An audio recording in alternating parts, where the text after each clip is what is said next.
Hey guys, Shop Talk Podcast. I'm a zero pro guy. I did it, yeah. I ran a marathon. You only crank screw? Am I the town hero? 3 laps of that are just... Hey guys, Shop Talk Podcast here, episode 102. Kyle, 102. Blaine Stevenson. Blaine Stevenson. 108 is Levi LaValle. Yeah. little off. We'll bring him up on episode 108. Yeah, we will. Yeah. Hello. Welcome to the show. Welcome back. It's been a while. It has been a while. We've been pretty busy. Pretty busy. It's a quick turnaround. Yeah.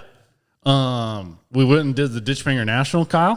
Mm-hmm. Got to touch on that, yes. Yeah, we'll have to touch on that a little Should bit. we do that first and then get in the Soo stuff? Yeah. Okay, Yeah. perfect. Yeah, so... Get out of the way. Me and Kyle, Dad, Brody went down to the DitchBanger National, and then that was Friday, Saturday. Quick turnaround. Mm-hmm. We got home like 2 o'clock. It was fun. I got home at 2. Yeah, I got home like 2:40. Yeah. Ooh, we're about to knock my cup over. And then Tuesday morning, we left for the Soo. Yeah. So we wanted to try to fit a podcast in there, but just could not. It wouldn't have worked.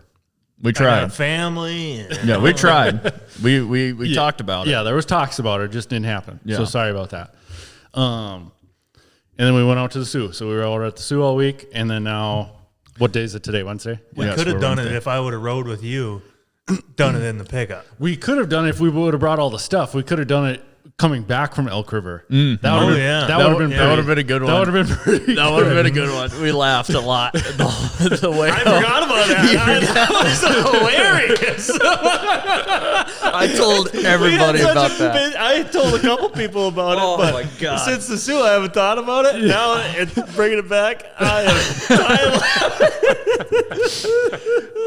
am. Should we tell that? It's not going to be as funny if I tell it on the show. I mean, I explained it to a couple people, and they thought it was funny. I mean, you could try. Yeah, see, I don't- But you had to be there. We had, yeah. The way that Brody tells it is the funny part, I think. And you had to see the guy. It's just about a gas station worker. Yeah. Yeah. So yeah, eventful 2 weeks for us. It's been hectic. Did you have fun at the DitchBanger? Oh, it was a blast. It was a blast, wasn't it? Yeah. It was awesome. It was fun. First, shout out Woody's Traction Products. Use the the code ring. SHOPTALK10. Save yourself 10% off and free shipping. And there may or may not be, there's some price increases on like tariffs of tungsten and everything. So They're carbides. the carbide is made out of tungsten, maybe? Or sorts? I have no idea. You're the element, man. Yeah, Brody. But if you want to order some carbides right now, they might go up in price. Use the code SHOPTALK10. SHOPTALK10. Save yourself. 10% and free shipping. Yes. So use it now before they may or may not go up. Chevrolet and NASCAR. Yeah, my fancy shirt here. Yeah, what you get a new job? What's that shirt for? So this is a team shirt. Ooh, Who's racing? racing team shirt? Hell okay? yeah. Chevrolet and NASCAR? So if you see here, Nice Motorsports. Yeah. Okay, they were the title sponsor for Who's Racing. I believe, I don't know for the whole season or if just for 500, but we were presented as like Nice Motorsports, Who's Racing. I heard him talk about it on the broadcast. Yeah. So Nice Motorsports, they are a Craftsman NASCAR truck team. I see that. And so at Daytona this weekend, they're having Travis Pastrana and Cletus McFarland drive their two of their 4 trucks. Oh, cool. So Very cool. We're pretty much teammates with Travis Pastrana. Hell yeah, we are. You are, at least. I'd tell everyone that. Hell yeah. Keep telling people that. So yeah, they gave us these swag bags of shirts and T-shirts and everything. So That is a snazzy, yeah. it's a nice kind of zip up here. Yeah. Pretty fancy. That's pimp. Yeah. So I was stoked to wear it. Mm-hmm. What a cool group of guys out there, though. What do you got? Sidetrack Tap. Oh, shout out to Joey and Jenna. Yeah, snazzy, yes. Good establishment. And shout out to VS3 Suspension. We may or may not be giving VS3 a call here after a while. Which should be called. Well, this is just our brand. Shop Talk Podcast. Merch for sale. You're all decked out. Yeah. Yeah. Did you sign a hat this weekend? I did. Mike Madoy. Yeah. Yep. Shit, yeah. That's Yep. cool. In the Brody, he said that you could have came. Yeah. Darn. He said he would have maybe hooked you up with some like sweet seats. Mm-hmm. So maybe next year, Maybe. Mike will help us out with some sweet seats. Sweet seats. I like that. I like the sound of that. Sweet seats. Sweet. Sweet seats. Yeah. Different. See a little play on words. Shout out VS3 Suspension. I'll be taking my dirt bike forks and shocks off here in the next coming week or month or so to give to Vince to get them ready so I can get them back in time for spring riding. Forks and shocks, he'll do it. Okay, Kyle. I don't know how long we want to talk about DitchBanger National because Brody did a really good job on the vlog. I could have done We better. could talk about it. Oh yeah, After watching the vlog, I was thinking the wheels started turning. It's like I could have been taking more videos, slower video. Like I started rolling on the director mindset. but like you took like an hour worth of video, so like and I cut that all down into like the half-hour video. I feel like I could have taken more though. And it was cold. And it was cold. And it was cold, yeah. God So damn. you did such a good job on taking a lot of video that the vlog was pretty good. I had Yeah. a lot of good feedback on how much we put in there. So I don't know how much we need to talk about it because people were able to watch the whole thing. Yeah, pretty much. We got to hit on some stuff. Oh yeah, Oh some yeah, stuff. Kyle, the ZR900. What a handful. Show up. And I was like, oh, yeah, I bought some bushings, but they didn't come in time. And then Glenn's like, hey, I got these. He gave me, oh, shoot, I forgot to bring those for you. Oh. But he gave me some used bushings. Yeah. Oh yeah. Primary clutch bushings. When I took the primary clutch off and took it apart, the weights wore halfway through the pins, the bolts that hold it on. I was like, yeah, that's probably where that rattling is coming from. Yeah. So we showed up down there and already had my work cut. Yeah, you had to work. You didn't have much going on Friday, so you knew you were going to work on stuff. You had a lot. You had time to kill. We got there, and the first thing you said, "Oh, I'm gonna tear into my clutch." Yeah. Yeah. It's like we just got here. Haven't even walked around at all, and Kyle's getting the tools. But no, it was the temperatures were a little cold, but not terrible. Not Saturday unbearable. was nice. Sun was out both days though, so that was nice. Yeah. Shout out to Neil Beck. Shout out to so many people. We could get into that. Yeah, but Neil Beck let me ride his sled. Oh yeah, Neil Beck. The greasy triple. Yes. Yeah. But shout out to Andrew Carlson too. He gave us a shout out during the drivers meeting. Yes, during the drivers meeting. Yeah, what the hell did he say? It was a jack stand tuning. Yeah. And no ripping up and down the pits.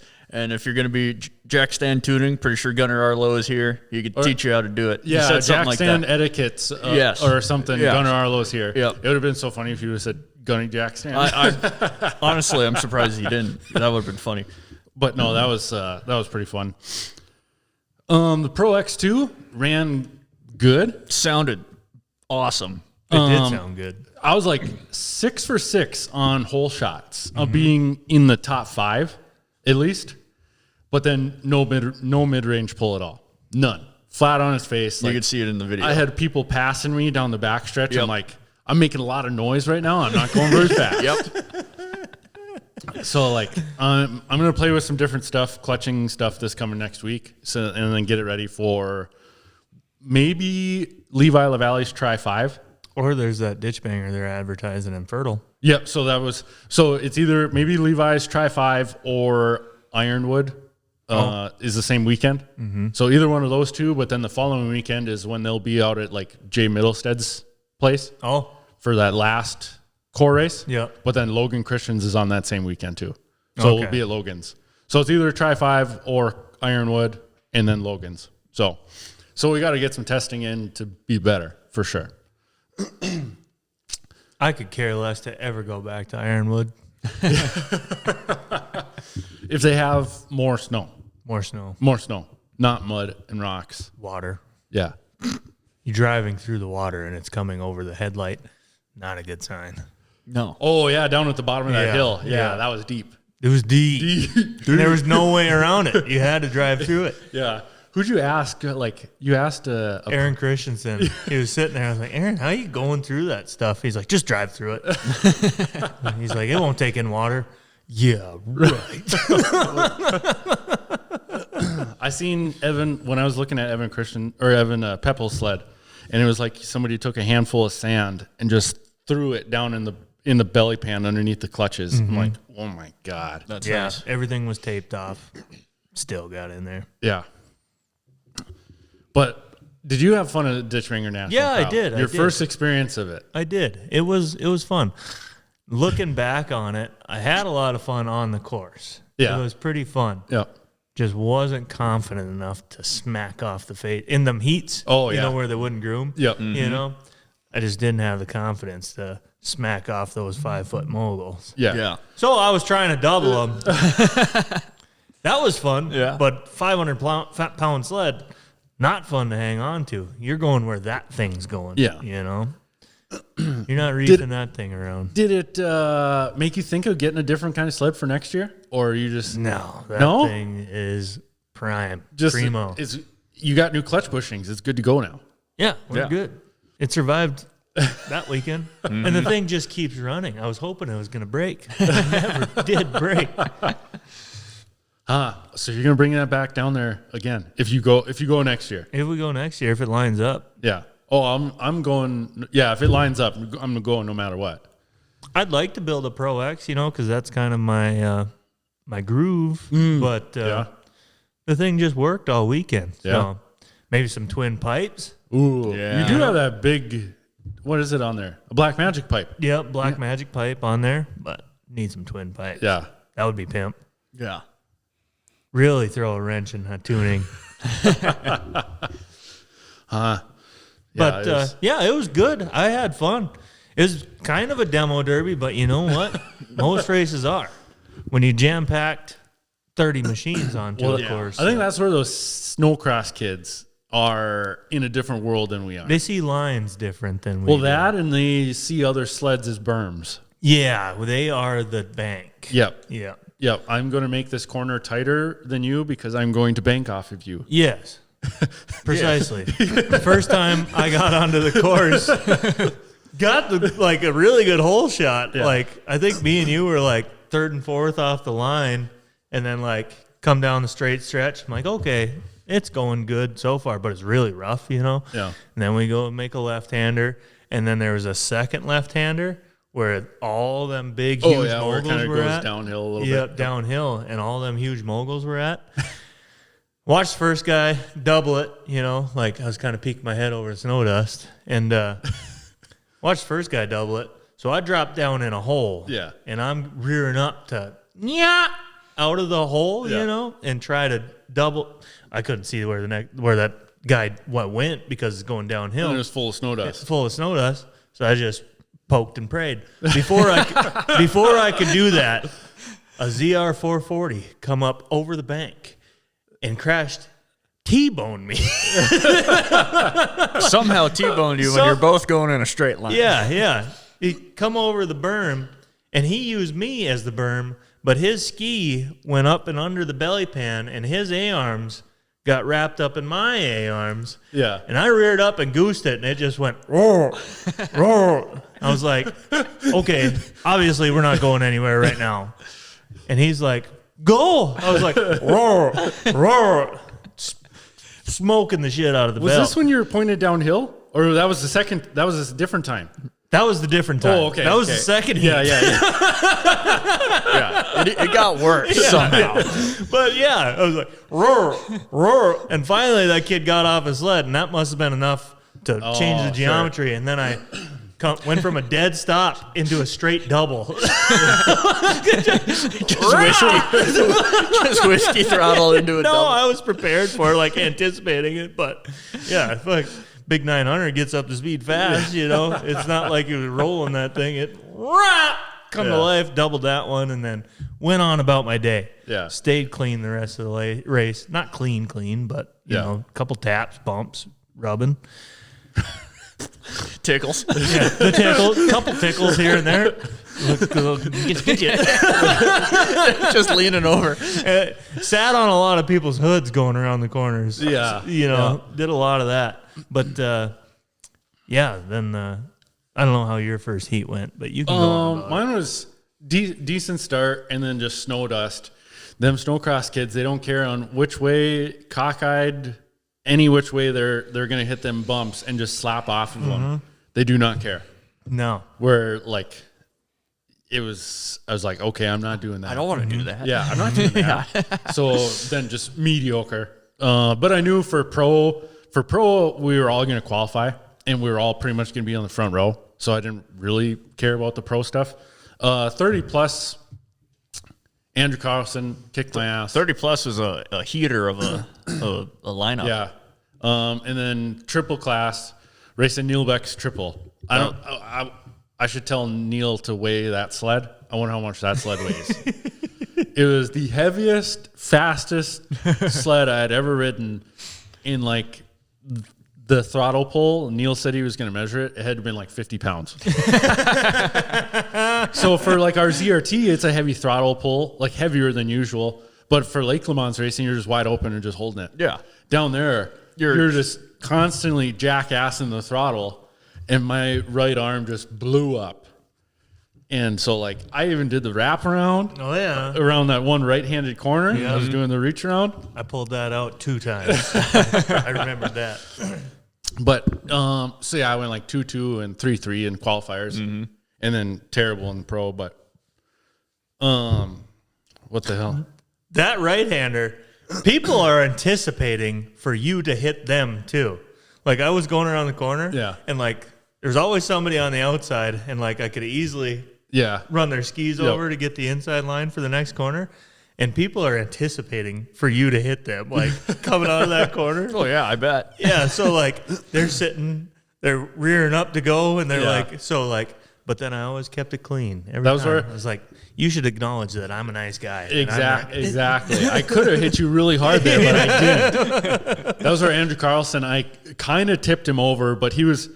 in the 30 plus final, he was in front of me and he kind of took a little bit higher line in that inside line and squared it up and cut down. And so I was right underneath him kind of driving through, and he was pulling it over to kind of counter steer it.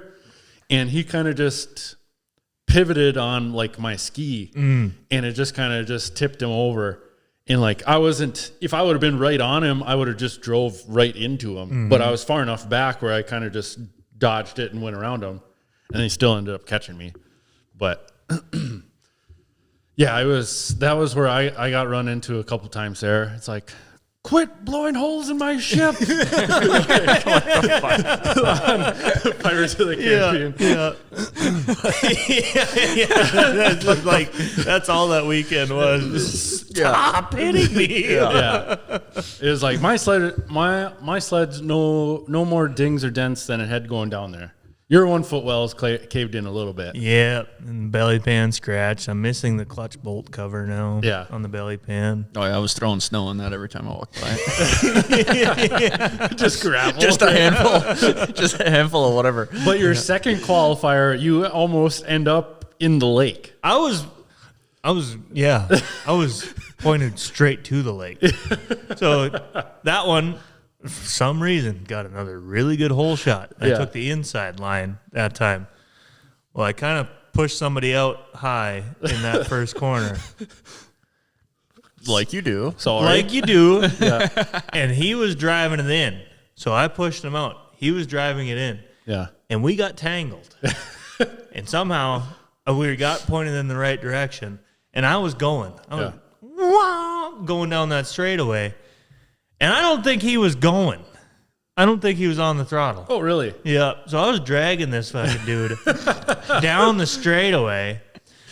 And I was like, why are these sleds going by so fast? It's because I was dragging this fucking dude. Like you were hooked A-arms to A-arms or what? Trailing arm to A-arm. And I think the steering stem or the tie rods going out, I think that was hooked on something.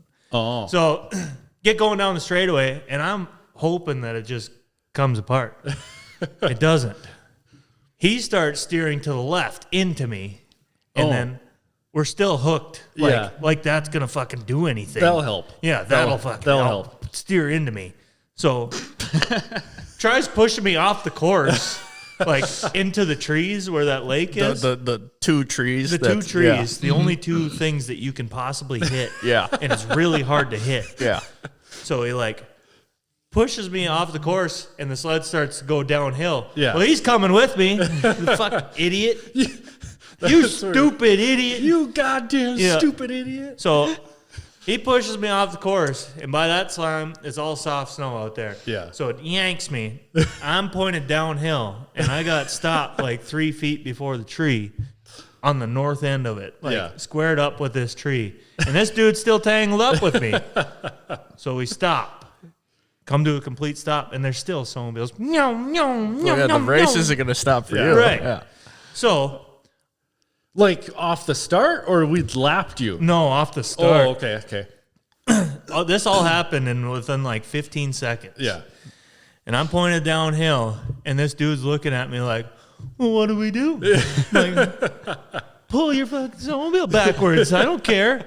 Well, I just got off to the side of it, burped it going down the hill. Yeah. So now I'm going down the hill towards the lake.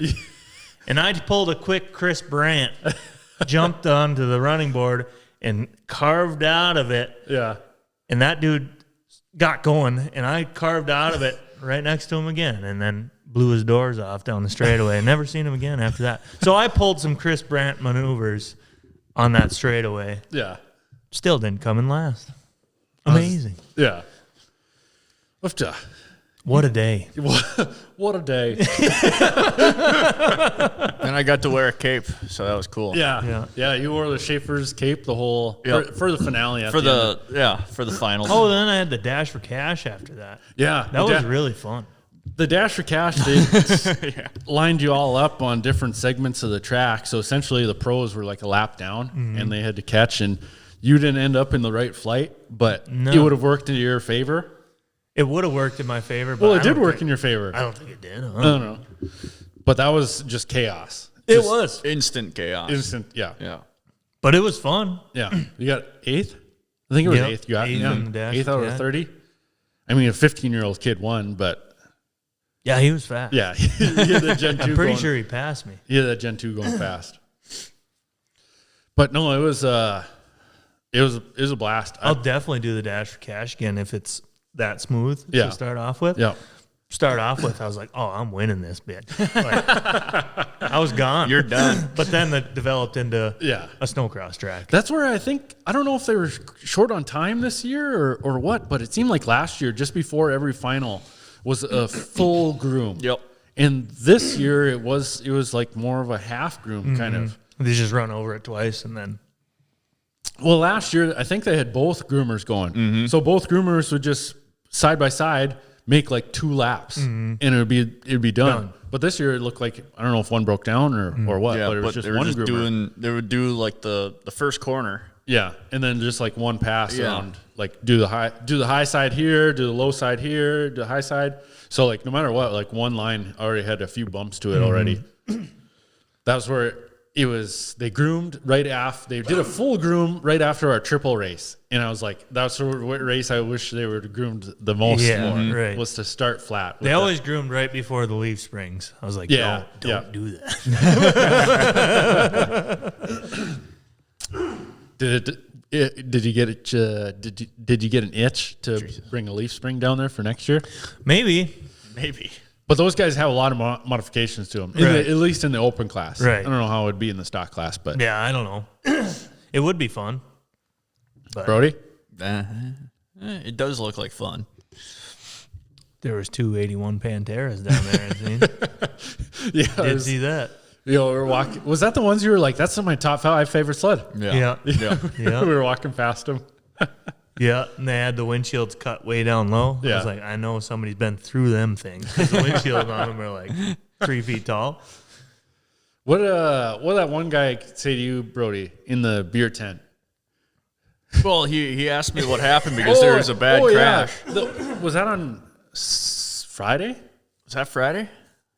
Yeah, it was Friday. Yeah, it was because- Friday. yeah, Yep, it was yep. Friday because they talked about it on Saturday. Friday, 40 plus heat before dad's heat. Yeah. The 40 plus guys down there just freaking bonsai, It was give her the hell. craziest class you could join. That's what your old man was saying. Yeah.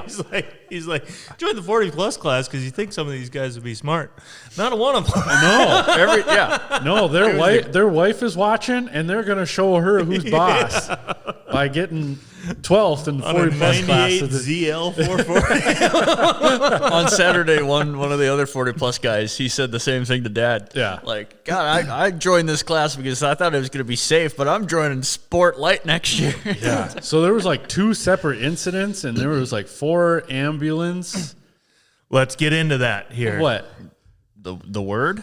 Yes. So We're talking about Yes. a dude broke like 8 ribs. So we Yeah. were in staging, and Glenn was on the line for the next In the race while that was going on. Yeah. Gunnar and I decided to go back to the trailer Yeah. just because and wait for these ambulances to clear out. There was a dude fighting for his life out on the track. You know, He laid there for like over 20 minutes. Gunnar was also fighting for his life in the trailer. What was I doing? You kept saying ambulance wrong. What? You said ambulance like 3-4 times. I don't remember that. Yeah, oh yeah.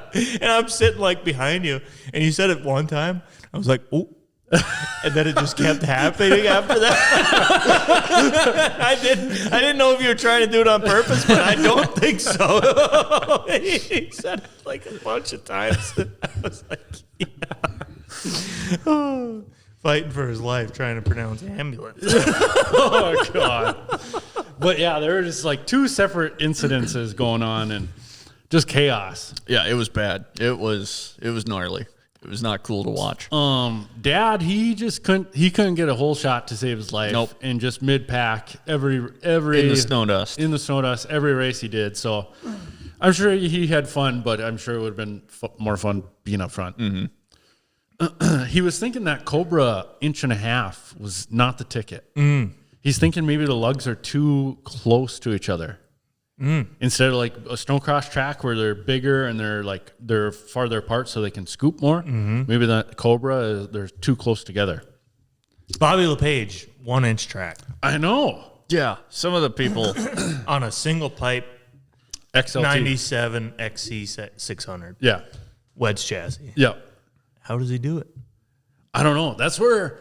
So driving the Gen 2 last year with just a normal 1.25 track in it, and now my 1.75 in the Pro X, like the 1.25 is definitely easier to drive and like just drift and drive. I can where the see that. 1.75 is more point and shoot. Yeah, right. So maybe the 1.5, because my whole shots are so good. I noticed that where he couldn't spin it up into a corner and point and shoot. Yeah. Like it would drag, so you'd have to jackass the throttle to get it to point and shoot. So that's where I wonder if like the 1.5 is like the prime. That's what That's what you have in yours. Yeah. So like it's still caught. Like, Yeah. but also those lugs are pretty close together. Yeah. Staggered. So, but yeah, definitely I noticed it right away, the difference between like an 1.25 and a 1.75. But yeah, the way some of those kids drive that snowcross track, I mean, they've put thousands and thousands of lap down there on snowcross weekends. I think it's at the kid who won it the last 2 years in a row. I think it's Isaac Peterson. That kid's impressive to watch. Oh, yeah? On that old wedge chassis, Bikeman stickers on the hood. Oh, yeah, I remember yeah. seeing that one. Yep. Yeah, he's won it the last 2 years, the pro class. He's impressive to watch. Just very efficient, and just like the line choices in the corners are. It's like, God dang it! My sled doesn't do it like that. I was watching snowcross reels today. Oh yeah. It would be fun to just go practice, like even just bring our cross country sleds and just go. Oh, they don't hit the jumps like them snowcross ones do. It would be fun. You could find cheap Practice. You could find cheap. You can find cheap snowcross. snowcross. I'm not going to sleds. go buy a $4,000 snowmobile to practice. I don't know. It's like buying a $4,000 dirt bike to go practice. It's different. How so? I don't know. I thought about it though. It'd be fun, like with Austin. We don't Leaks. have dirt bikes. Like I have a whole bunch of snowmobile. Yeah. You know. No, like watching got one Austin dirt Leaks bike. videos from that Right. Northern Power Race Park where they just go there on practice days. It would be a blast. Oh yeah, it'd be like just pounding motos on a dirt bike. Right. Like you're not pushing it or doing anything out of the ordinary. But yeah, I thought about it. It would be a blast. Yeah. I do have a snowcross sled, but I'd feel bad True. Why? because that's kind of a collector's item Oh. now. A lot of people are after that machine. Yeah. But no, I think that was the DitchBanger National in a nutshell. It was a blast. Oh, what did that one guy say to you in the beer tent? Oh, he asked us. What was going on? Yeah, what happened up there? I'm like, well, the one guy got dragged. They're waiting. There's a fire truck. It's a bad deal. And then, Jesus. Whoa. You all right? Oh, no. Oh, what the hell did he say? He was kind of liquored up. He was he had a couple beers in him. But yeah, he asked what was going on, and then just, yeah, I'll watch your guys' YouTube videos. And like, just, it was right in the middle of a conversation that I did not think, like, you'd think that would be the first thing you'd say. Like, hey, I know you guys. Like, I watch your videos. But no, like, he just snuck it in there. It kind of caught me and Dad off guard. Because it was just you and Dad. Me and Dad. Dad had his helmet on. Yeah, we were waiting. He was in staging. So to recognize you. It was pretty cool. It was cool. No, I thought it was really cool. I had a lot of people come up to me and talk about the Pro X. Like, oh, I watched the videos on you building this thing. Yep. One guy were like, "Is this the TikTok famous Pro X?" As soon as we pulled it out of the trailer, those guys walked by. Those people. Yeah. So that was pretty cool. Like, I don't know how to build another one for next year. I don't know what I'd build to one up that one. It'd be tough. Yeah, like that's like prime sled. Yeah, right there. There's 04 Pro XR 800. Oh yeah, that'd be pretty cool. An orange one. Orange ones, yeah. That'd be pretty cool. But they're going for like $5,000. Right? Yeah. There's a lot of lot of old cool Skidoos. So like those guys kind of have that market saturated. I think there's enough Skidoos there. Yeah, there is a lot of There's Skidoos a down there. freaking fleet of them. Yeah. Those like are kind of like real prime like race sleds back then though. Mm-hmm. So like the Todd Wolf days, the last. Those were the real race sleds. Yeah, the last days of the MXZs. Those are pretty cool. In that pro final, that oval racer Gavin Peterson, that huge pile up. Spend all day Saturday there for this one heat. And I started on the outside. For the final. Yeah. I started on the outside. Got a pretty good start, but it's all funneling down. Yeah. And I'm making the turn as this whole group of guys is coming up behind me. Yeah. And I started way on the outside, so I was like anticipating taking the high line. Didn't you say, I high marked that? Yeah, thing? I fucking high marked it because this group of guys, nobody let off. No. They all just got tangled up. Everybody got sandwiched. Like as soon as you start getting rubbed, maybe let off or go faster, one of the two. Yeah. No. They all just got into an entanglement, and that shot me way up the hill. I high marked that son of a bitch. There's tires like in the driveway. Yeah. That's probably like 5 feet from them tires. You could see it in the video, I'm pretty sure. Yeah. I just drove around That's and my down. line up there. Yeah, that's my line way the hell up there. Then I had to drive down that hill. It probably gave you some speed. It did. I think I was like 4th or 5th off the line. Yeah. It was pretty good. I was right behind you. Those sleds got tangled up so bad. Yeah, it was. So Gavin Peterson, he's a pro champ, F3 Ice Le Mans or Ice Oval guy, and he was hauling ass. Yeah, in both qualifiers. I think he went like 2-3, and so like he would have been up front. Mm-hmm. But yeah, him and another Pro X2. Yeah, just wedged together. They were stuck, and we spun a lot of laps. We did a lot of laps. There was a lot of laps. A carnage right there. And then when they decided to get them sleds, it was so bad. Out of there. Watching the video, I think Andrew Carlson sacrificed his race to tell the track workers, like, he stopped for a second. Just drag these sons of bitches off. That's what they did. They were tangled up so bad. They just, as a mass, they pulled them off the track. As the Ranger was driving, I was going down that straight as he was pulling them off. There's a Skidoo upside down, and backwards, like dropped down, and it's just a wad of snowmobiles, like a ball of like three, four snowmobiles. No, I think it was only 2 of them that were stuck together. It looked like 3 snowmobiles. Yeah, it was a mass. And then a bunch of riders on the back of this Ranger, and I was like, getting drug backwards and upside down down the straightaway. Yes.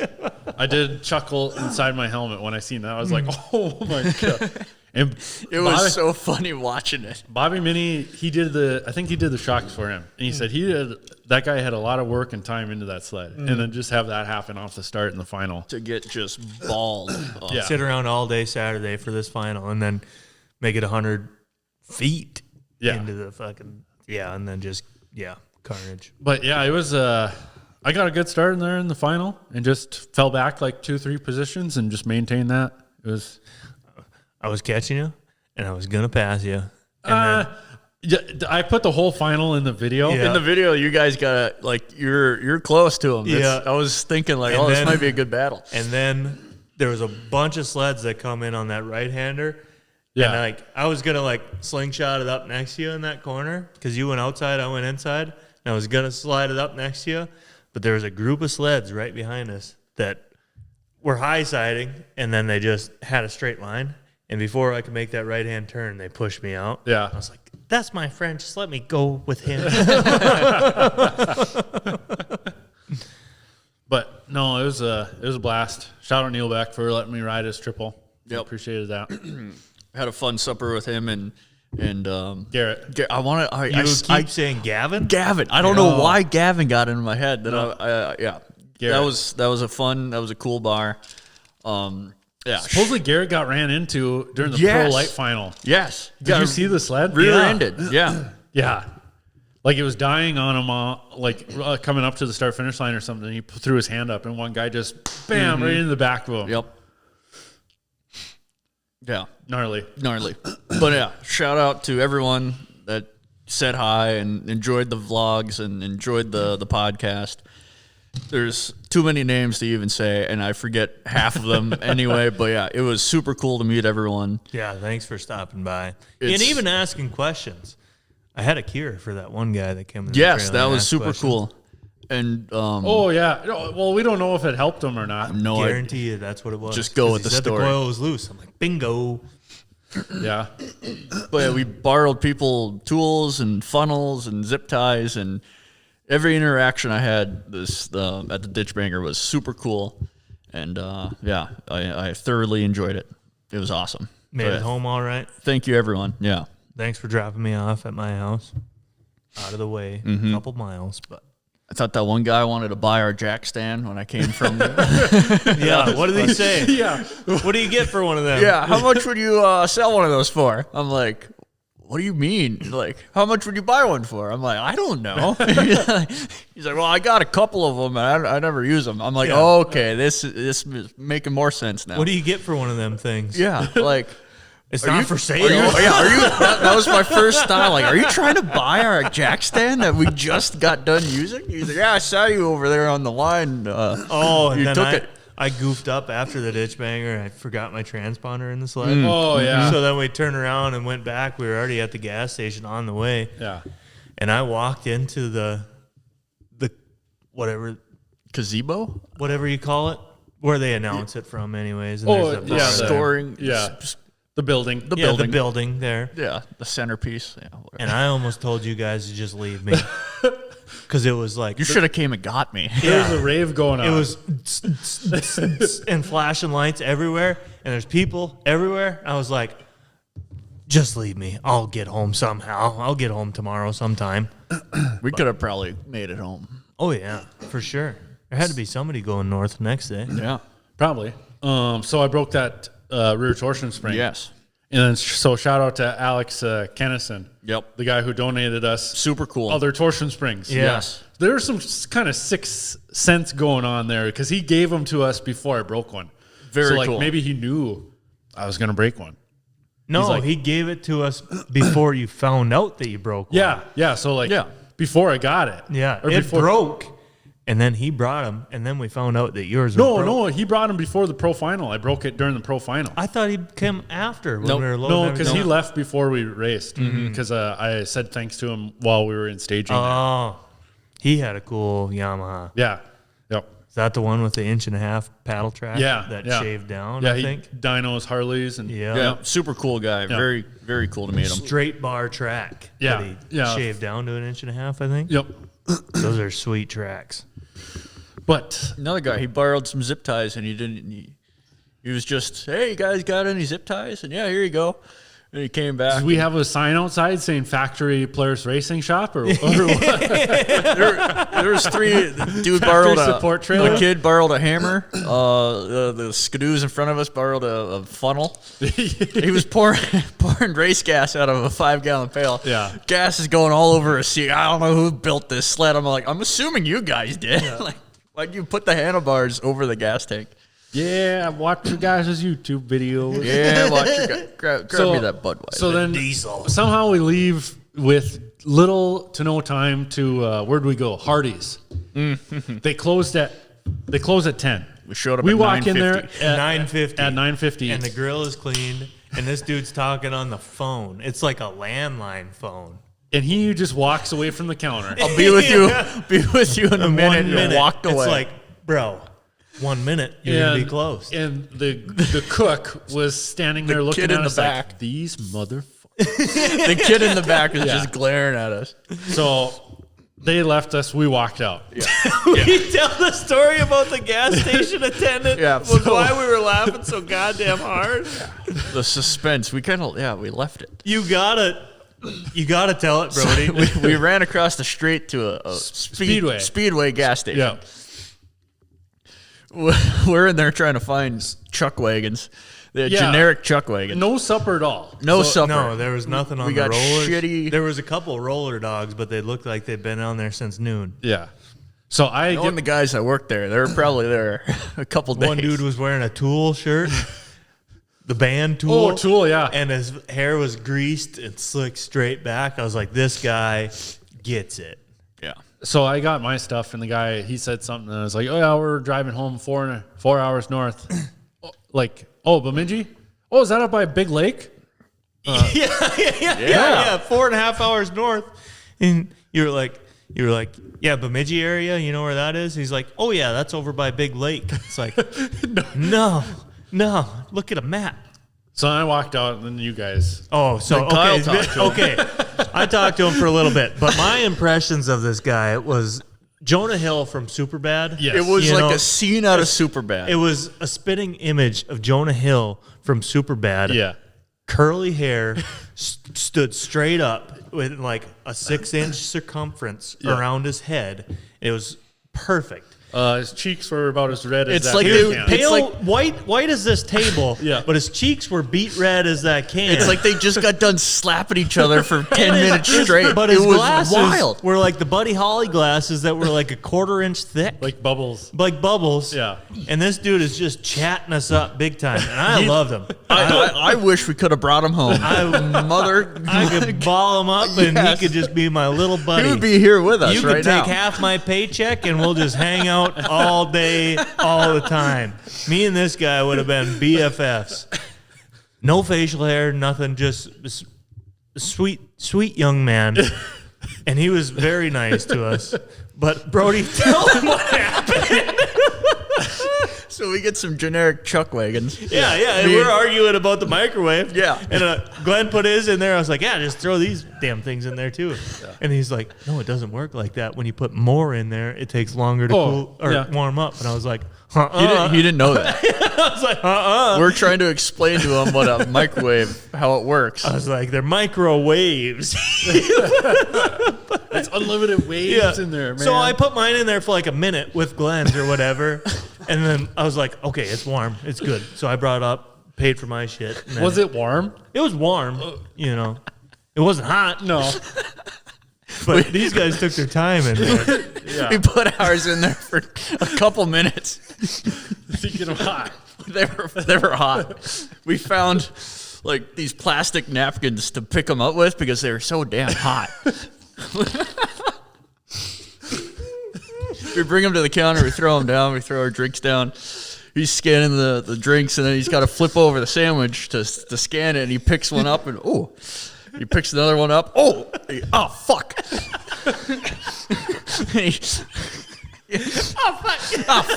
What, do you put them in there for 6 minutes? What, you put them in there for like 6 minutes? What am I, playing hot potato here? We're like, yeah, they're kind of hot. Oh, I wish we could have brought that dude home with us. Like, fuck! I couldn't instantly when he said that, I bursted out laughing because I've never. It was like a scene out of Superman. Yeah. Fuck! What do you put him in there for 6 minutes? Playing hot potato here? And just the build, the character of this man was just perfect. Yeah. Oh, we my laughed God. the whole way home. Just kept saying, fuck. Oh gosh. Oh, grab the hot ass sandwich. You guys didn't warn him. Just grab the fucking thing. Well, someone told me like normally you like bring them up cold and then warm them up. Oh really? Yeah, I'm like I've that never before. done that. No. And so, Fuck. I think we'd brought up your two things, Kyle. You had said what did you say? The ambulance. Story. Yeah, the big pile up and the ambulance. ambulance. Mine was the jack stand tuning. Oh yeah. Friday was decent. It was pretty good. We didn't see any of it. But when we were up top by the scoring the schedule, and there was one guy down there, and Kyle, he was what? Yeah. That dude we were in staging. Yeah. Yeah. And the whole crowd is standing and staging, and all you could do is look. Because this dude was 8,000 RPM, brake. Literally lock up the brakes till this thing is just idling. There was no drag or nothing. It was literally as hard and fast as he could pull it. I'm pretty sure I heard the track skip a couple of times. I think it was the track we were hearing just slapping. Yeah. But like the one thing, like the jack standing with everybody picking up their buddy's sled, and just doing watt pulls in staging, like there were with dry rotted tracks with studs in them. Yeah, there was a guy behind me on like this ZR, like a '98 ZR chassis, and he had his two buddies holding it wide open behind me. I'm like, I think I was standing right there. How many I videos stepped have away. you seen where they're on the jackson and they spit the track out of the damn thing? Yeah, so these two guys are holding up on this sled and they're doing watt pulls behind me and staging. Literally wide open. Just literally a foot behind your sled. Yeah. And why do people hit the brakes? I don't know, man. I don't know. I should have. Maybe next year I'll have the gumption to go up to one of them with the you camera. gotta put the camera. You gotta put the camera in the people's faces. Yep. And be like, why are you hitting the brakes like that? fuck yeah. Do it harder. Give it more.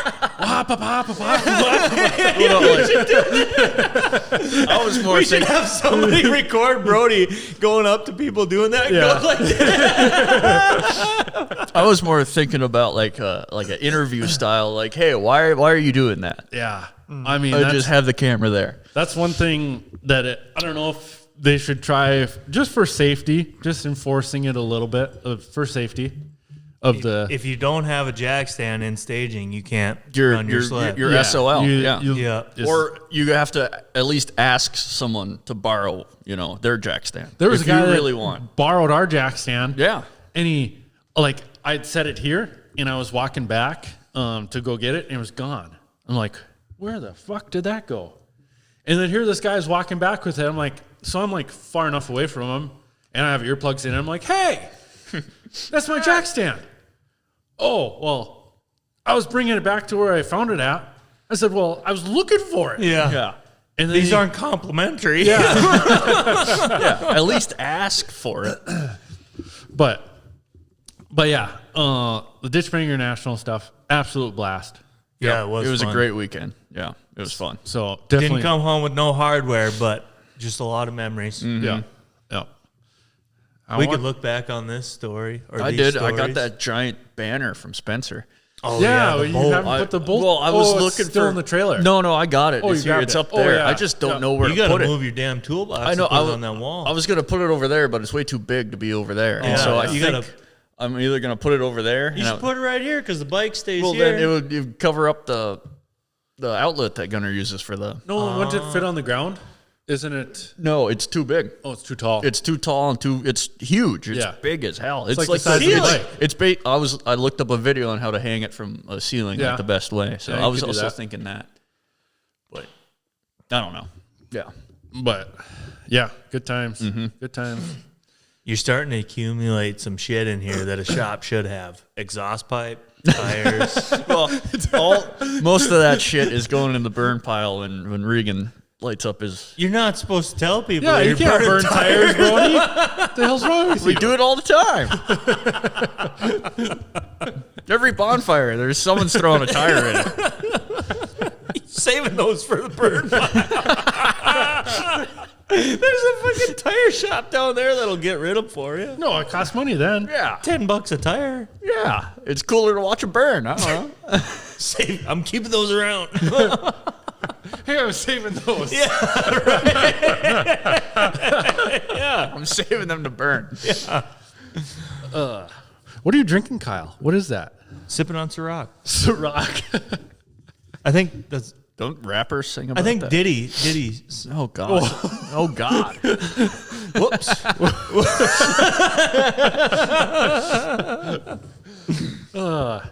But yeah, Okay, we're getting into the real secret sauce here. Yeah. yeah. Let me see if Vince is available. So quick turnaround. Get home Sunday morning, essentially, and then turn around Tuesday morning and leave for the Sioux. Yep. Colin, Matt Fail, and I, and Jana, Matt's girlfriend, Oh, rode together out there. you and Colin in the backseat the whole time? No, me and Jana, and then halfway through it, Matt asked if somebody else wanted to drive, so then I drove Oh, really? the rest of the way. Because Matt drives the speed limit, Duh. and I do not. So I got us there. Yeah. Yeah, you drive under That the speed second half of limit. the drive went pretty fast.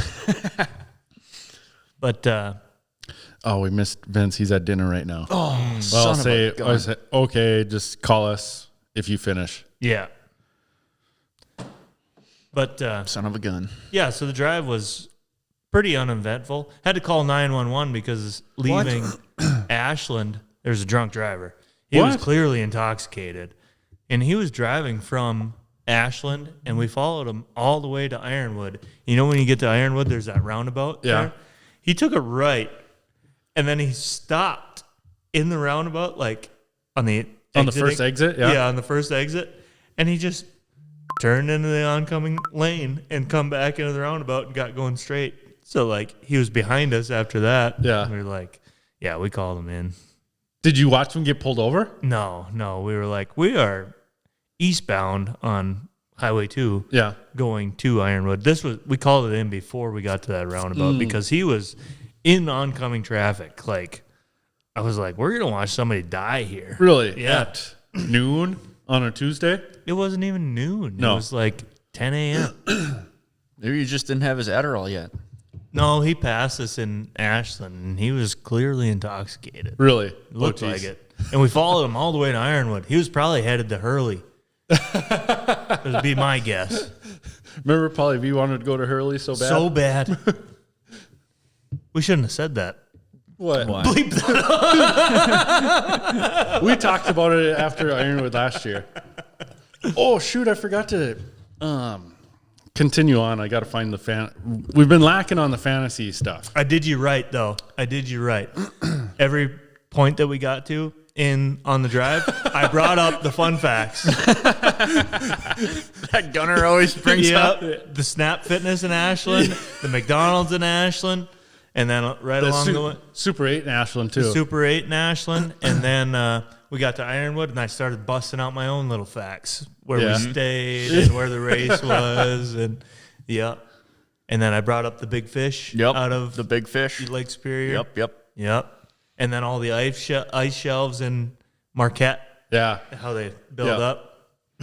Yep, I did you right. Christmas. You were by yourself driving, but you were in spirit in the Christmas, Michigan. Yep, brought up the reindeer rentals. Yep. Brady just so happened to be on the phone with me when we were driving through Christmas. I was like, hey, reindeer rentals. Yeah. Yeah. Well, Mandy did this kind of. And then Brady was talking to me. We were on the phone for half hour or something like that. Yeah. But we were talking about all these points that Brady used to be at, so we were scoping them out. Yeah. And then where Brian Deerdahl said they held the throttle wide open on that XLT, taped it open, and then sent it across the lake. Yep.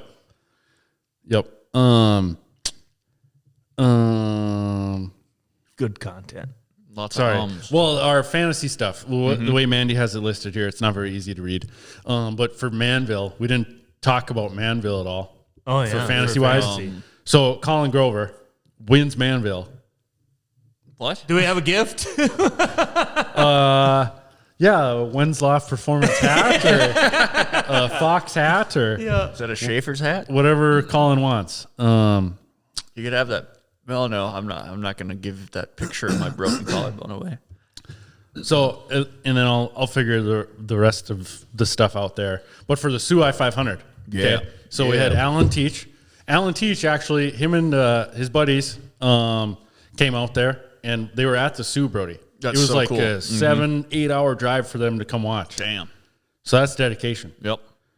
And so Alan donated the box of Evercrisp apples. Yep. One for February, one for March. It was Alan and Phil and Dean that came and watched. Very cool. So the winner of the Soo I-500 Fantasy was Hayden Hawforth. Oh, really? Yeah. So I was like, well, that's easy enough. I'll see Hayden at the races, but Alan will just ship the apples right to him. And then Brady Wimpheimer, he was the one that won the 509 gear bag from Lakes Area Power Sports. And then Blair Poderchek. So that was the top three of the Soo I-500 Fantasy. Speaking of Podacheks, little fun fact: the guy that comes and drops off parts at works for a Dakota Bumper, drops off parts at Jag every Tuesday because he makes his trip Tuesday, and sometimes we order through them. He called me one day, and he said on the caller ID it said Podachek was his last name. Yeah. And I was talking to him, and I was like, "You know the Podacheks from like Warren area that race snowmobiles?" He's like, "Yeah, they're my cousins." I was like, small world." But not so small because it's like out of Grand Forks or Fargo or something like that. But So now after the Soo, how many races do we have left here now? The I-500 Walker, for fantasy. I-500, Walker. Nadawash, Ironwood, and that J Middlestat race. Yeah. I don't know what the name of that one is. We'll call it the J Middlestat race. Yeah. So that's 5 races left. We've done like 5.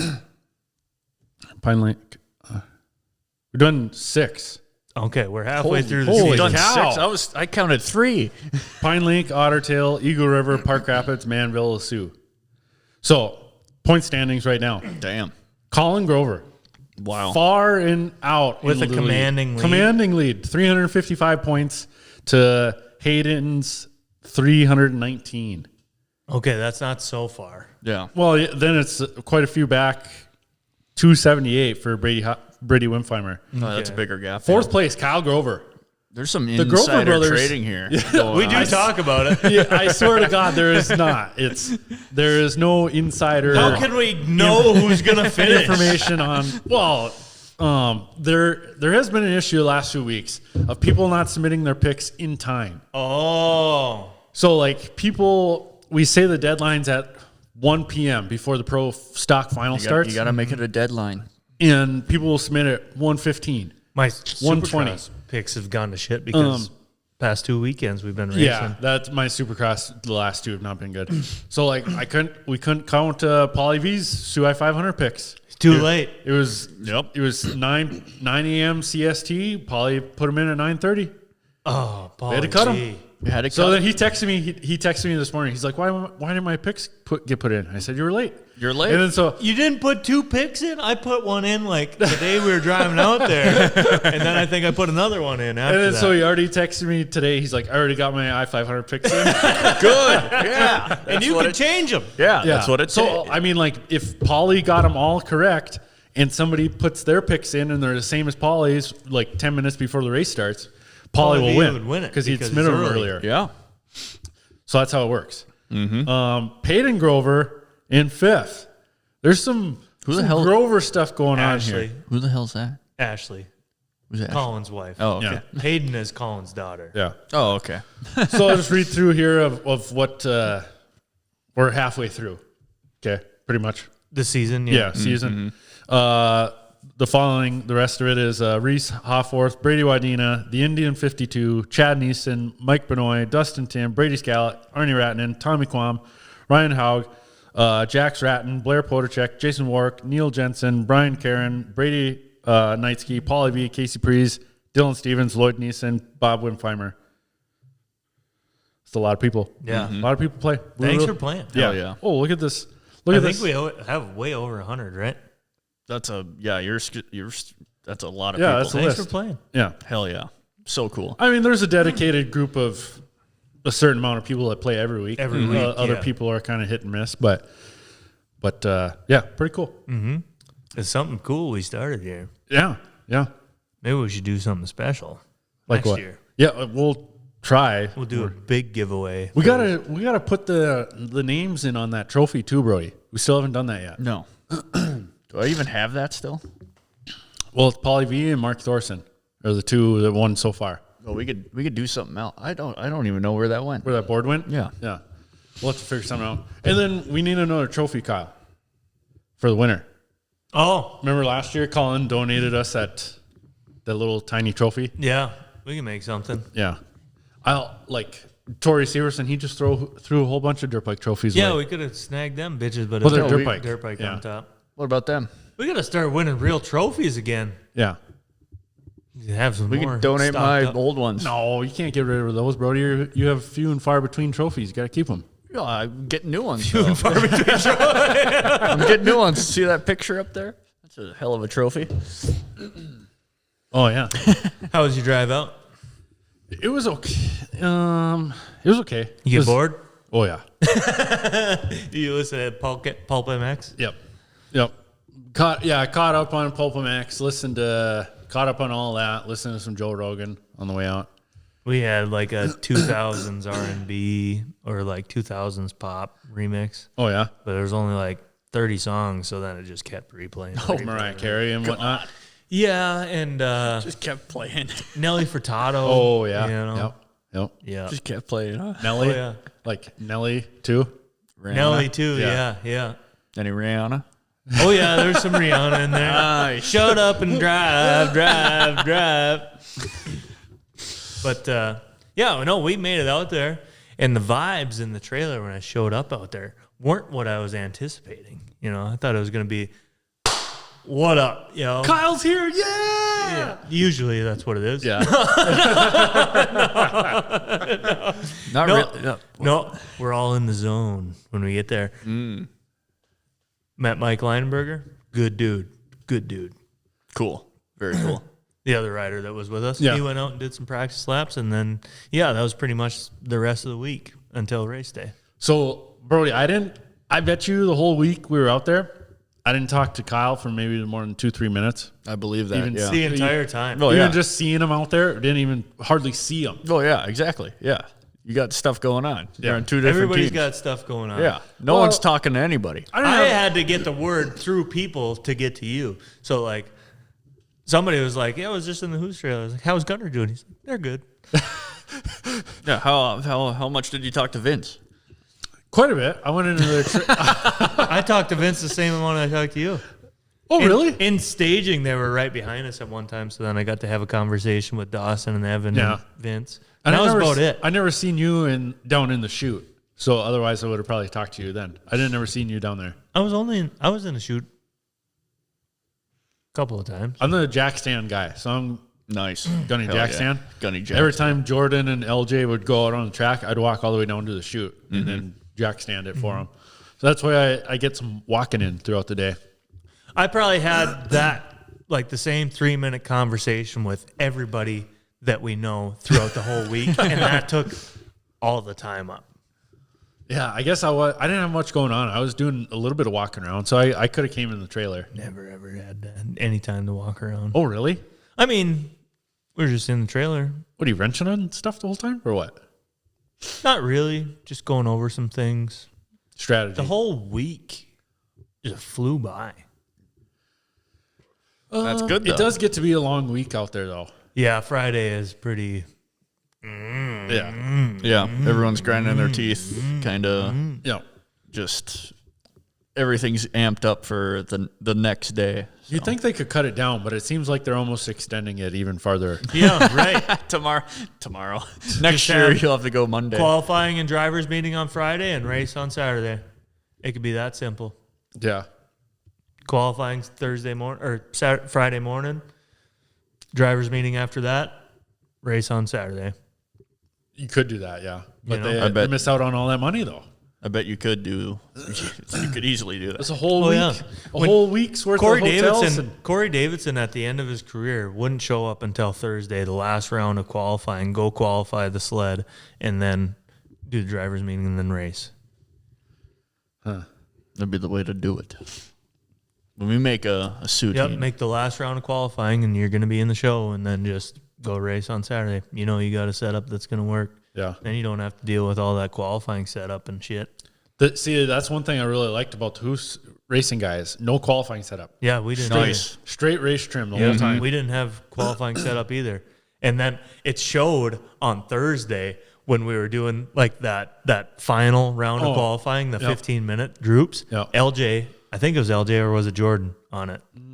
Oh, it was Jordan on it that whole time. That first round, I was like, they got something figured out there because he just kept putting down heaters. And then we were the last group, and I was like, we got something figured out here because it's just so fast. I was like, see, there ain't no reason. We're the fastest, non-qualifying setup sled, out there. It was like, that's perfect. In the shootout, that's where LJ was on it during the shootout. And everybody's like, oh, your sled's going really good. Like, yeah, that's race trim. Yeah. Like, Yeah. oh, really? Mm-hmm. And, like we were set up for Jordan to come in if you wanted to during that 15-minute segment. Mm-hmm. And he said he was just having a blast out there. So he just stayed out and just kept making It laps. looked like it because he spun the whole time. Yeah. I think That would be fun. then we tracked it on how many laps he did there. It was like, I think he did like 20 laps. Mm-hmm. And then LJ in the final, I think he did like 15 laps. So then we were checking fuel mileage and everything with what they did there. I did the same thing in the rookie stuff. They said we had an hour to go out there and spin laps. I can't believe So I that. spun An laps hour? for like, I spun laps for like 20 minutes or whatever. And I was like, I'm getting kind of bored here. No more rookie practice for you now, though. No, so I pulled in the pits and we just changed a couple things like Yeah. torsion springs and stuff. I was like, I'll see how it feels. And then went out, spun some more laps, got bored and pulled in. And I was like, it feels good. I mean, we're good.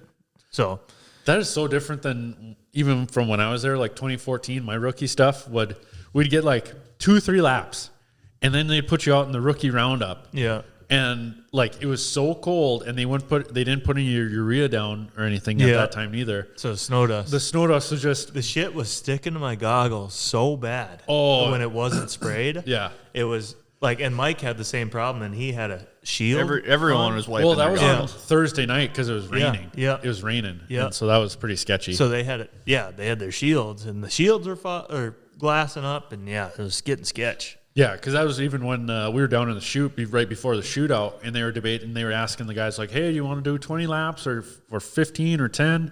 Because it was starting to ice up on like windshields and everything. Yeah, but I'd never seen ice do that before.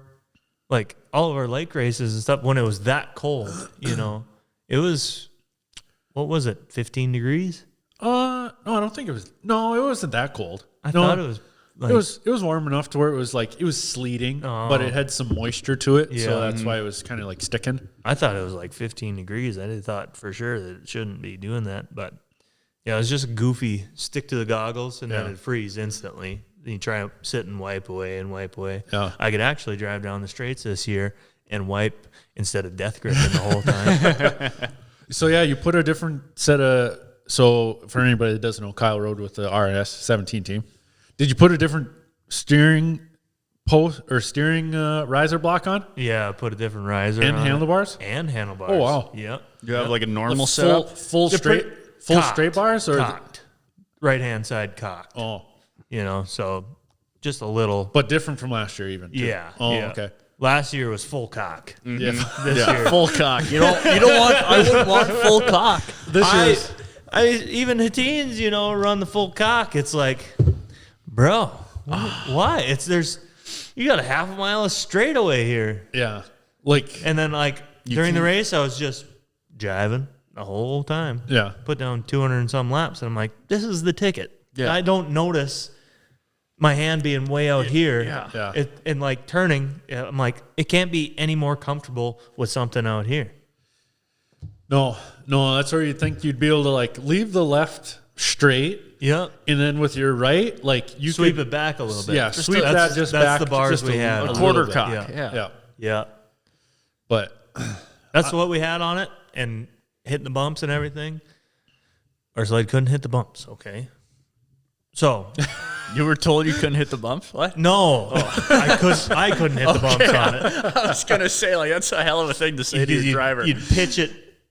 So I got on lap between 60 and 80. I got on it or whatever. during the race, Yeah. how many? You had 2 rounds of rookie practice. Yeah. Did you were just pounding laps those whole 2 times? Yeah. And then Matt and the other guy would go out for like yeah, so qualifying? Matt went into the shootout or whatever and didn't qualify to get into the shootout. Oh, sure. So we were, but Mike looked really good on the sled, and yeah, it was. We were pretty impressed. So like during the rookie stuff, I got 114 out of the sled on the straight, and that was like pretty good to some of the other speeds that we were hearing about. Yeah. You know, so we were like, yeah, we'll just leave the clutching and stuff alone. I remember being. That's the same sled even from like 2 years ago. Yeah. I remember being behind that sled on the Cataract sled, and it was fast. Yeah, Like, it is fast. It was faster than a blazing Dickens. But when the track developed into a rougher course, you know. Yeah. So Mike went out there to start the race, and he did really good. So, like, instantly we qualified 20th, something like that, 20s. But went out there, and he was instantly passing people, and we were in 14th at, like, lap 40 or something like that. And then there was a caution, and a bunch of people pitted.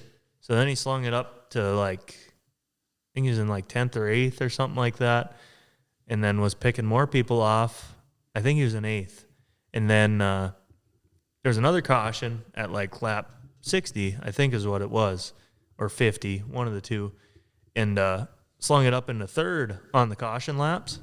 oh, really? Yep. So because a bunch of people had pitted at that time, so he slung it up into 3rd on the caution laps, and then as they're doing caution laps, we get black flagged for a broken ski loop.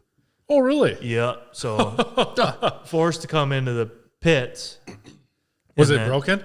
Yep, it was Oh. broken. It's clean where it bolts up on the ski Yeah. on the backside. Oh, sure. Broke. And so it's just kind of flapping. Yep. Wow. And And then then they saw that. yeah, they saw it. I mean, it wasn't even flapping. It was just chattering. Yeah. So they seen that, black flagged us for that, I think. Or Mike just said he had to come in for a broken ski loop. Pulled in, and then I jumped on the sled around between 50 and 60. But by that time, they were going green as I was exiting onto the course. Oh, yeah. So believe it was LJ or Jordan. No, Jordan would have been on the beginning. And then Troy were on it. oh, yeah. Troy was out front. And then, so like spinning laps, and Troy and LJ caught up to me as I'm spinning laps. The track is developing rougher, you know? Yep. So I was like, okay, I'm going to watch these guys and do what they do. Pick that same line and do what they do. I get in that line, and brother, I tell you what, I went swap city. That's in the first 100. Yeah, first 100. And I went swap city, and I was like, okay, I'm not ever doing that ever again. Not a chance that I'm going to pitch it in on the, like, it was like the midline by that time. In where? In the 3? No, 1 and 2. Oh. And then that bump exiting 2 had already developed into like a gnarly chop. Right in the middle. It was very surprising. But at lap 100, it was way worse than lap 300. There was like right in the center. Yeah. They were entering center, exiting wide. Yeah. So like I got, I think, behind them a little bit and like pitched it, and I was like didn't want to like potentially push out into them. Yeah. So I just squared up that chop kind of sideways, and the fucking thing just And I was like, nope, never ever again. If it had them full cocked, I wouldn't have been on the sled anymore. So I would have instantly went straight, you know. But it just went, yeah. And I was like, okay, we'll tame it down here a little bit. Just keep picking off smooth lines. The smooth line was not the fast line. So Yeah. went to lap 200 and started losing RPM about halfway through there. So I told them guys and then made a clutching change, and Matt got on it from 200 to... No, because I was on... Jordan was on from 0 to 100. LJ from 100 to 200. And then I got on. Yeah, so 2 lap 200. I rode it 2 lap 200, and then Matt got on it. No, you were on it. You were on it when I got out there. Because I remember you were behind Austin Leak like 2 or 3 sleds. And then I was behind you like 2 or 3 sleds. And we were going green. But then that was when you started having issues. Yeah. Like it bogged on you. Yeah. Because you were out there for like that whole stint. Oh, you know what happened was after... when I got to lap 100, I broke a throttle cable. Yeah, that's right. That's right. Yeah, I remember you saying Broke that. a throttle cable, so then went back out there. And then I think I drove to... No, Matt got on it after that. From 100 to 200, and then you must have got back on at 200. 200 to 300, something like that. Because you were out there the whole time I was out there. Yeah. Because I remember I passed you like 2 or 3 times. Like, And there's Kyle again. It was losing RPM big time. I was only running like 8,000 RPM. Yeah. And so going down the straights, just... Because then I was behind you on like another caution again, and your guy's like waving to you. to come in. No, your radio wasn't working or something. Yeah, it wasn't. He was like, I can hear you. Yeah. And- Yeah. Yeah, because I was radioing to him. I was Yeah. like, you got a coffee? Those things losing RPM. So every lap I go by, I give him the thumbs down, and I'd try to get it into the bog, you know, to make him hear it, but it just I'm guessing they could hear it wasn't up to RPM. Yeah. But yeah, so lost RPM really early in the race, anyways, and then Matt jumped on it there for a stint, and it low on RPM the whole time. Then I jumped on it for another stint. I forget, but they did a clutching change to see if that would fix it, but didn't fix it. And then Matt jumped off because it was running like 7,500 RPM. Oh, so continuously going down. Yeah, continuously going down. Matt jumped on it for like only a couple laps after his main stint or whatever. Yeah. So it was just going to be me and him after that going back and forth to finish the race. Well, Matt jumped on it, dropped down to like 7,500 RPM. Then they pulled it in. They're like, well, what do we do? I was like, well, I'm just going to fucking go finish this fucking thing because there's only 150 laps left or close to that, 160. I was like, I'm just going to go run the inside line. We're going to finish this damn race because we were in like, I think we were in like 13th or 14th or something like that at that time. I was like, we're in the money. More sleds are going to drop out. We'll be good. And went back on it and running real low RPM, like get on it and going down the straight and it like it was limiting, like get fuel, less fuel, you know, flooding itself with fuel, something like that. And then shortly after that, it come out of it for a stint and it rocketed up to 81 and then it just went so then I pulled it in and we cut it off after that. Yeah. So, and then there was, smush the spark plug out, smush the electrode out in the spark plug, and then Colin pulled the spark plug out by hand. It smashed the fucking spark plug. Oh, really? Rod bearing or something. Imagine a crank bearing started going out. Oh, and yeah. It was, So, that was the extent of our day. Heartbreaker. Yeah, did not finish. DNF. Damn, that's always. I but tried to limp it to the finish. How many laps did you get in? you got a lot of laps in. Yeah, I got probably over 200. Or, well, how many laps did you guys do of 350. Oh, you did something like that. Check here. You want to talk about Heartbreaker? Yeah. Fuck. Yeah. So how does that work out? Let's get into it. 17. Oh, 347. You guys got. You got 22nd. You beat the Bunkies. Yeah. Oh, that was funny. Pull up on the caution laps, and I'm running low RPM, and Taylor running up alongside me or whatever, and he was like, "Hey." Oh, And I yeah? was like, "Hey," and we were getting ready to go green. I was like, "I'm going left. You go right. This thing is down." Took off and he did it. And I was like, he was like kind of, you could see he was laughing under his helmet and gave me a thumb up. Yeah. And then, it did it. He did it. And then after the race, I seen him in Q8 and he's like, "Thanks for telling me that." I mean, you beat Cataract, you beat DL Racing, Mickey's, Herf. I You appreciate guys beat a lot of people. James coming up and giving me a fist bump after they went out. James Hicks. Oh, yeah. Yep. James they were Hicks. parked right next to us. Oh, sure. So, Super nice guy. yeah. Yeah, I'm it sorry was- I didn't get to talk to you, James, but I was kind of getting ready to go on the slide.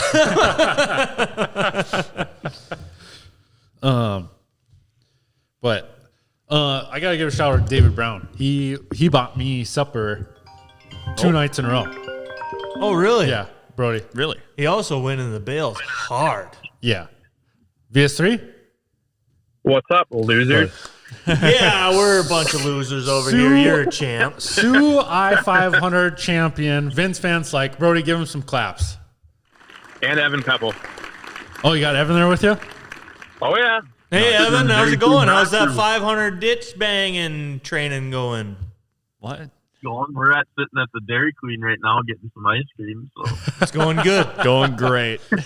Yeah. Champions do what they want. Yeah. Yep. You don't have to worry about a shock package because it just does it electronically. I would. Not quite. Is there Very much. We're like, 4 hardware changes in already, and that's only been 4.5 hours of testing. So, is Evan running live valve this weekend? yeah. Oh, Hell cool. yeah. Yeah, that'll be interesting. Oh, yeah. That It'd puts be, a, technically the first actual cross-country race it's been in. yeah, that puts a You're in damper. the BBC there. That puts a What? damper on I'm my not fantasy done. picks. Why? He's got electronic shock. You think that's going to Yeah. change your picks or what? Yeah. Oh, all right. If you can, yeah, obviously. Yeah, it basically wins the race for you. So. Yeah, that's what I mean. You can just hold it wide open over approaches and it just does it for you. Yeah, it's like cruise control for bumps. Oh, there you go. That's what I'm saying. How, Vince, you drove up north today. How are the Goodrich Grigla ditches looking? I was actually surprised. Like, there's an amount of snow in them still, so that's good. But it depends on the weather. Like, if she's cold and froze up in the morning, like, they're gonna be kind of gnarly. Yeah. So, just like even the stuff we're testing on, it's like I wouldn't want to have to race in this, but I don't because I'm retired from snowmobiling racing now. So, And going out on top. I would, Yeah. I would too. Peyton Manning. from the couch to the Sioux to retirement. No, you did. You were the rookie roundup champion last year to Sioux champion. I mean, what a Path to turnaround. greatness. Yeah, That's a I don't path. That's a path It is. everybody needs to be on. trust the process.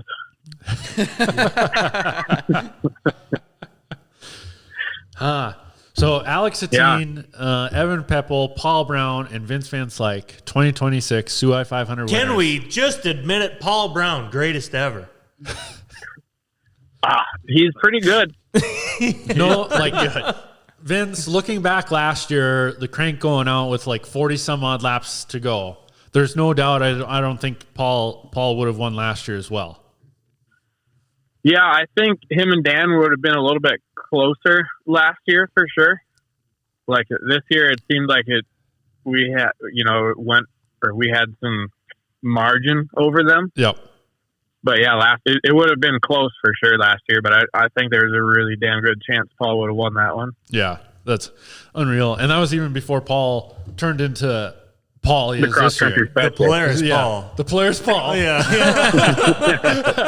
I know. Yep. Huh. But Congratulations, Vince. I'm really happy for you. Well, thanks, Kyle. I say that with a bit of spite. Hey, are you coming up to the party tomorrow or no?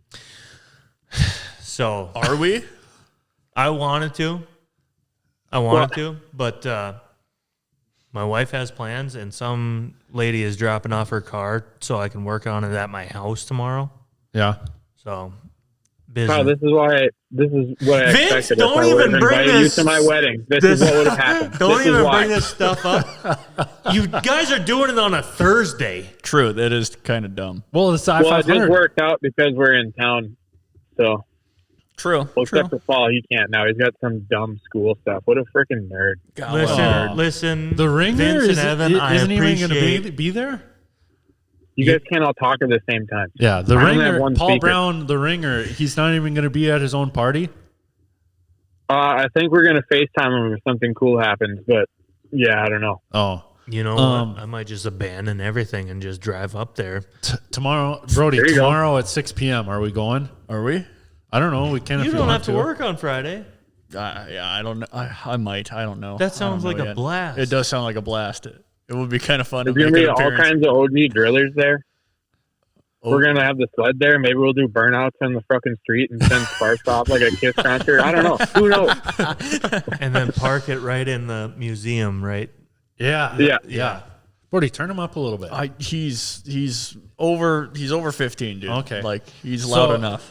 So that is Yeah, I'm 34. I'm well over 15. Jeez, you old bastard. I know. You Dude, got guys 5 beat years by a on- fucking so- veteran. You got 5 years on me, so I got 5 years till I can win a Soo. yeah. Yeah. By that math, yes.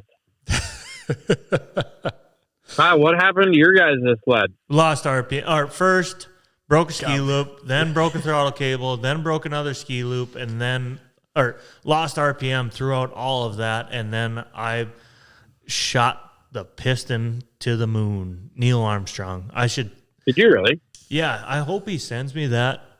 I'm gonna ask Neil for that piston. I'm gonna write Neil Armstrong on it. Yeah. It's Yeah, got no, a big when- old hole in it on the When top. Matt got on it again, and then it lost RPM big time, and then Matt pulled in, and I was like, well, I'm just going to limp this bitch to the finish. There's only 150 laps left. Yeah. And then it just went. So, like, Only 150 laps left. Yeah. comparing to last year, like where you guys didn't finish, but you were just that much more comfortable on it this year to where you were like, hey, I'm going back out there. Yeah, Yeah, Like okay. I was comfortable enough to just stay the hell out of everybody's way and just maintain laps. Like the time that I got on it and we were in like a full sprint, I was comfortable enough to like maintain a good pace. Yeah. And like did them first 150 laps or whatever the hell I did. And I didn't get tired the whole time. So I was like, well, shit, I can do this all day. VS3, what about yourself coming off the couch to racing the Soo? How'd you feel cardio wise, muscular wise? How was that for you? I don't know. It was okay, I guess. I was still a little bit sick. Like on Thursday, I got on the sled for like 5 or 6 laps. And I was like, boy, I hope I don't feel like this. Because even after that, I was like, I didn't feel that great still. Yeah. But getting off it, like I was okay physically-ish, but my legs were getting sore for sure still. So, and I didn't have brakes for 25 laps. So there's that. Do you still have a torn ACL too? Yeah, ACL, MCL, and meniscus. God, you are an old man, aren't you? I'll get it fixed in the fall, maybe. Oh, you said that last year though too, before your wedding. Yeah, I know. But I had to race the Soo. Now I don't have to race the snowmobile again, so I can get it fixed and just cruise around in the Elite and run over, I don't know, children or something.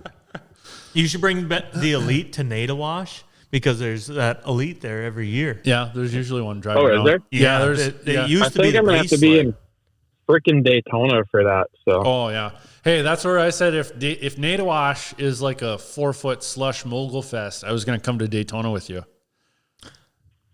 yeah, I'm kind of in and out quick there this year. I'm not driving down. So Oh really? Oh, because it was last Yeah. year you hauled the dirt bike and everything down, didn't you? Or 2 years 2 ago? years ago now. Yeah. Well, I'm going to be going in April, so I'm going to miss you. No, end of March is when I'm going. So Oh, I sure. miss you too, Kyle. because we met up down there last Yeah, year, yeah. I know. and I still I know, didn't I get finally an met invite to the Katie. wedding. Finally met Well, Katie. because you probably just would have bailed on me to work on your neighbor's car or something. So Vince, So just take the car that gets dropped off and just bring it up here, and we'll do wicked fucking burnouts with it in the city square. And then we'll bring it back and be like, I don't know what's wrong, but your tires don't pass DOT.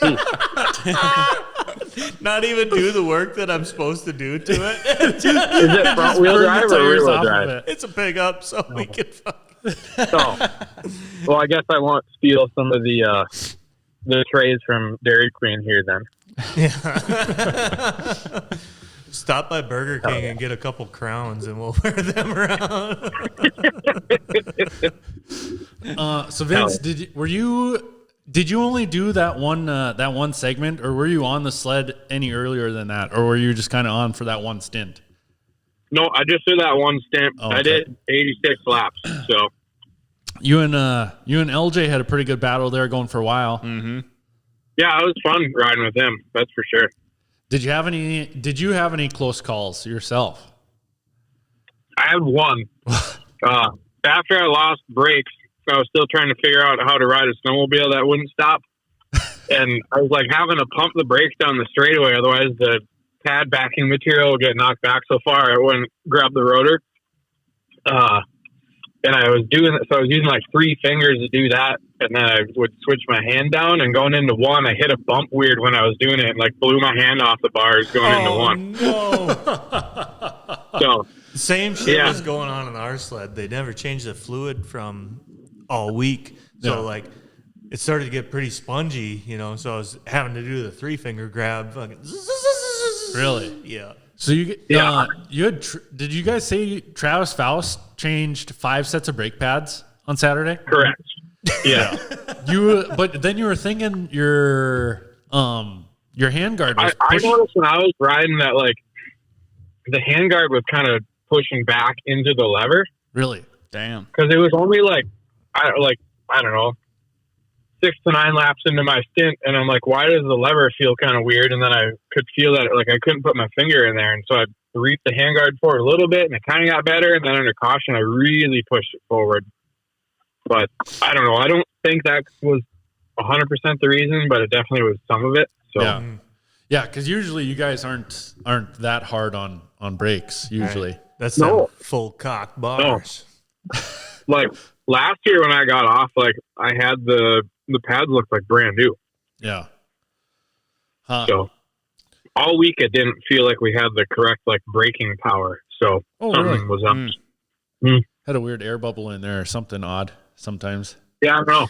I bled some fluid out of it the one night, and it felt better, but it just never felt like they were grabbing. Like the lever feel was fine. It just never really grabbed and locked it up easy. Maybe Kyle was sneaking in your trailer every once in a while and just SC1 in your rotor. I only got in there once this weekend. But what? So when Luke Van Lysel was on the sled during that qualifier and the rotor was glowing red on the number 18 sled, why is the rotor on the drive shaft? That's Ryan Nelson engineered that. Oh, it's got a wow. ginormous freaking caliper on it too. Oh, Yeah. Very okay. custom. Yeah. I see. If he has it at a lake race, like go look at it. Yeah. It is freaking unreal. Yeah? Yeah. I've never seen that before. Yeah, he's done that. It's been quite a few years he's had that set up now. It Yeah, I'd say 3 or 4 years. yeah, and a few At different least. iterations of it, I think, of having some issue here and there, and then like it's pretty foolproof now. Yeah. I think Luke's Yep. just that hard on the brakes? it's big pads though. Yeah. Big pads. Yeah. Luke, DM me. Why is that brake rotor glowing red? But I don't, man, Super Duty truck rotor or truck caliper or pads on it? it's a big rotor. Yeah. That's sweet. Vince, I didn't even know you were on the sled or racing the sled. He had the blue helmet, Blue helmet Yeah, this year, and not so the when- army green helmet. not the Vietnam. The Vietnam. But it was funny when I found out that you were on the sled. I'm Yeah. like, oh, Vince is out there? Like, he doesn't even care about racing. Why'd they put him on the sled and now he's fighting for first? Yeah. Now he's in the lead. Yeah, now he's in the lead. It's like, holy shit. And then there was a crash out of turn 2. I know. Yeah, you know about this? He had he had 54 on his back. Yeah. And so as soon as I found out that Vince was on the It sled, was Billy Ski. yeah, And he had 54 on his jacket and a number plate over his number on his jacket. And so that number plate tore off in the crash. And so instantly I thought Vince just threw it away. Oh my God. Instantly, me and Dad were just shocked. It's like, no, we felt so bad. Yeah, I seen that. I think everybody did. It was on the TV in the trailer. My family's text, and it was a roller coaster of emotions. It was wild. It was on the TV in the trailer, and there's 54 on the back. Yep. I was like, that's not Vince. Oh, really? They were like, yeah, it is. It says 54. I was like, that is not Vince, and that is not that sled because it was a narrow. It was as soon as Furkies. Yeah. Yep. As soon as they We pulled wear the sled, fly racing gear like some sort of fucking poors. So as soon as they pulled the sled out of the snow, it's like, well, yeah, that's not the teen sled. Yeah, so because they make it a big deal to have your number on your back. His bib just got tore down. Oh, sure. Yeah. Huh. yeah. So that was like you said, a roller coaster of emotions. That was nuts. yeah. Yeah. But no, hell of a job, Vince. Hell to you and all Vince is the the Sioux entire champion. team. I know. There's It was mostly Evan and Paul. Alex and I just did laps this year. Hell yeah. there's only 60 other guys. Or 60 other teams. It's because it wasn't the What? 60th run. What? No, it was 57. 57. Yeah. There's only 57 other teams. Well, even less than that because there's quite a few. Yeah. Like Bunkies have won it 7 years Yeah. or so. Yeah. John Wick won it 4 years. 4 years. Yeah. Yeah. He needs some gloves when he's out there interviewing people.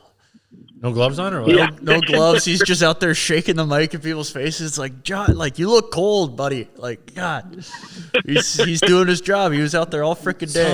It was cool though. So It was our cool. sled went down, and Isaac Wolk came in the trailer to report it back or whatever that we're done and out of the race. Yeah. And I was in my yoga pants and my Under Armour shirt. I was like, "You ready for an interview yet?" I was wearing he's like, "Looks like you are." I'm like, yeah. Yeah, we were standing there when I think it was either right before Evan got off or right after Paul got on. And Bo was just standing there in his jeans because they were down. He's like, "You guys need me to take the sled out and get a caution for you?" Or like, well, kind of, yeah, but Vince, you didn't. I'd heard you didn't get an interview at the end. All standing on the podium. They You did got not snubbed. talk to Vince at You all. got snubbed of an interview. And then your face I was don't know, covered man. in the winning picture. Alex's arm is in the way. oh, that one, yeah. From that angle, I'm covered up. Yeah. Yeah, you got The ones, shafted. the ones that Emily got are good. Oh, that's good. That one I fixed one for you. Yeah, you I know. put it right in front. You should post Yeah, that it's one. pretty good. I was gonna make you Vince just would very make- short and like right in front of Alex. Yeah. I was like, I'll just make him as tall as Alex. You should make them short, and then Vince, you got to post it as like your new cover photo or something. So that Yep. But no, you props to you guys. I'm very happy that you guys won it. Yeah. So cool. Yep. It's So wild. are we. I bet. I mean, yeah, you guys won like $30,000. I don't know what it ends up being. Well, Alex is doing all the math today. I think it was like 23 at the awards banquet, and I'm pretty sure like players contingency is close to 10. I think so. And then I'm sure who else? I'm sure Climb. No, you weren't Climb. Well, we got the 1,000 from Woody's too. Oh yeah. Oh Yep. yeah, sweet. Shop Talk Yeah. 10. And I like Shop Talk. We'll put in like, I don't know, some free koozies or something. Yeah, I suppose we could give a couple of them. I suppose maybe. We'll have to budget So that my out. hand's getting kind of cold holding this Dairy Queen cup. Yeah. Too. Hopefully there's no DQ'd riders of the week this week, Evan. Yeah. That's why we're loading up right now, getting her out the way. Yeah.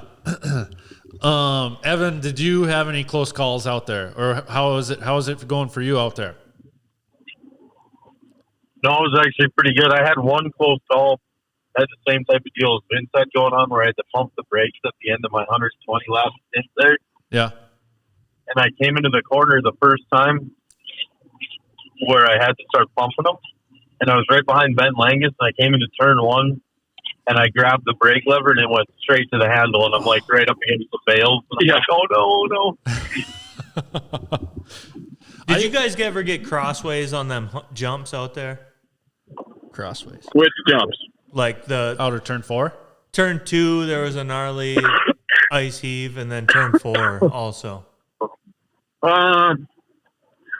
Like our sled didn't work great over the turn 2 one, but it was still like you would hit it and it didn't feel as sketchy as it looked. Yeah. Okay, I so I don't- need to I- talk to you guys for. I don't see how you could make anything work great hitting that turn 2 bump. I mean, the way I was trying to explain it to people is just like, just go hit an 8-inch curb. Like, Yeah, just, that's all it was. It looked gnarly. It was like it was a 10 big one. inch. It was like 10 yeah, inches. I've never seen it develop all the way across the track like that That's before. the first thing Dad said too. It's crazy how it's across the entire track. Yeah. Just Yeah. all of a sudden, Yeah. it just kind of was there. yeah. I threw a fat, unintentional whip off that son of a bitch.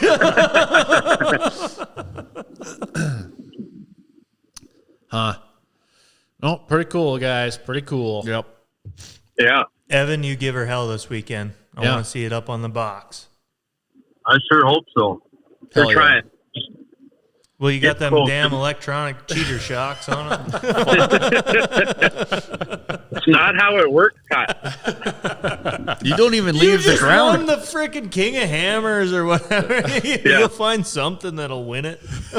I'll get the scanner out. I'll go pre-ride the course before you get there, and then it'll just tell the shocks what to do. Oh, Every there you single go. bump. You won't Yeah. even leave the ground. Yeah. It'll just, the shocks will move. Yeah. That far. Yeah. Yeah. Like We'll build 40, a fan sled to hold you on the ground over the crossings. 40 inches of travel, and it just soaks up everything. You Yeah. just Just pull the forward. throttle wide Yep.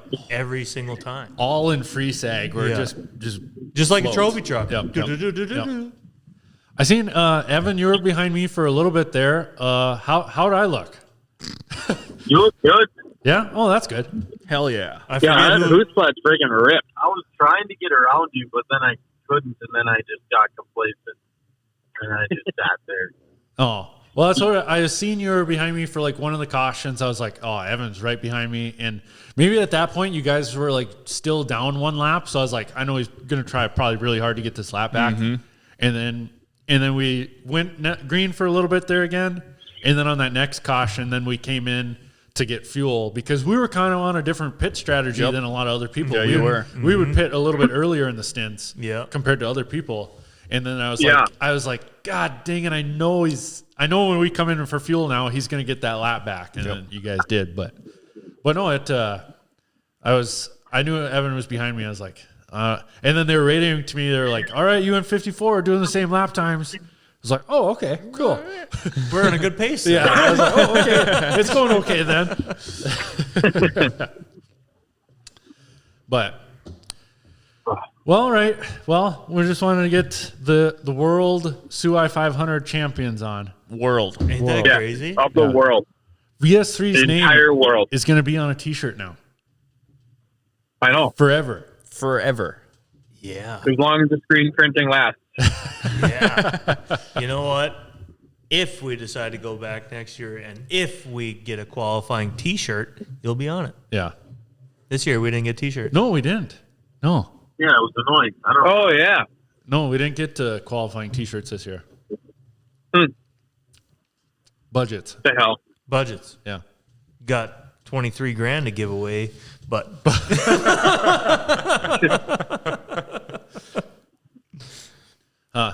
Well, all right. Well, we'll let you guys get back to your testing and wrenching, or Dairy I Queen. suppose you guys got Dawson just wrenching away on sleds right now. You Yeah, guys are Dawson, just you Oh, stay he's out here. We're gonna go trucking. We're get left to DQ. fend for ourselves. yeah. Dawson, you wrench. Like We're gonna go get friggin' ice cream. Saudi Arabia over here, just a third world country. Oh no, Saudi Arabia is kind of nice. It's like Iraq, just a third world There country. you go. Yeah. They make it rain once a week in Yeah. Saudi, so Yeah. it's pretty Yeah, high class. literally. Yeah. All them dudes from the Sioux are be like, yeah, I've been in your area once or twice in my life. Don't care to ever go back again. Where? To Roseau. Roseau and Thief River. Yeah. Like, yeah. Don't blame I me. don't know how people live here. Yeah, this place sucks. I was even telling Gunner today when I stopped to get parts from him. It was like why do people live here? Like, it's just so boring. It's God's country. Yeah. Oh yeah. Don't be talking shit about Gonvick now. I just remind them that that's where the fastest people in the world come from. Well, I don't come from there. You're in upper Minnesota. Yeah. Well, I don't know. yeah. Mid Minnesota. He's in mid Minnesota. You're fucking mid. Yeah, mid. Okay. But yeah, it'll be a interesting I-500 this year. They keep cutting it down, or they keep changing laps or something? Like it's going to be a 120-mile loop, and now it's going to be a 60-mile loop and 4 laps. Nobody's really sure on what's going on just yet. Yeah, I have no idea. I'm not racing, so it doesn't bother me none. Yeah. You gonna be up there this weekend, Vince? No. No, I mean, I can't do anything. Like we're testing beforehand, and then after that, it's like, here you go. Like, it's not like we're gonna do some shock tuning in the freaking mechanic session or anything. So Yeah. Okay. I'm planning on going up there on Sunday, Oh, sure. but drive around and watch. Yeah. Is Paul Brown going to have live valve on his Polaris, or has he just got Fox clickers? no, yeah, he's got the VVC stuff. Oh, Only Evan will be on live valve because Alex isn't racing it. Oh, okay. Cool. When does the Iron Dog start? Oh, that starts this weekend too. Damn. Yeah. Yep. So yeah, then we'll be watching Dustin Dorn take on the Iron Dog. Can I pet that dog?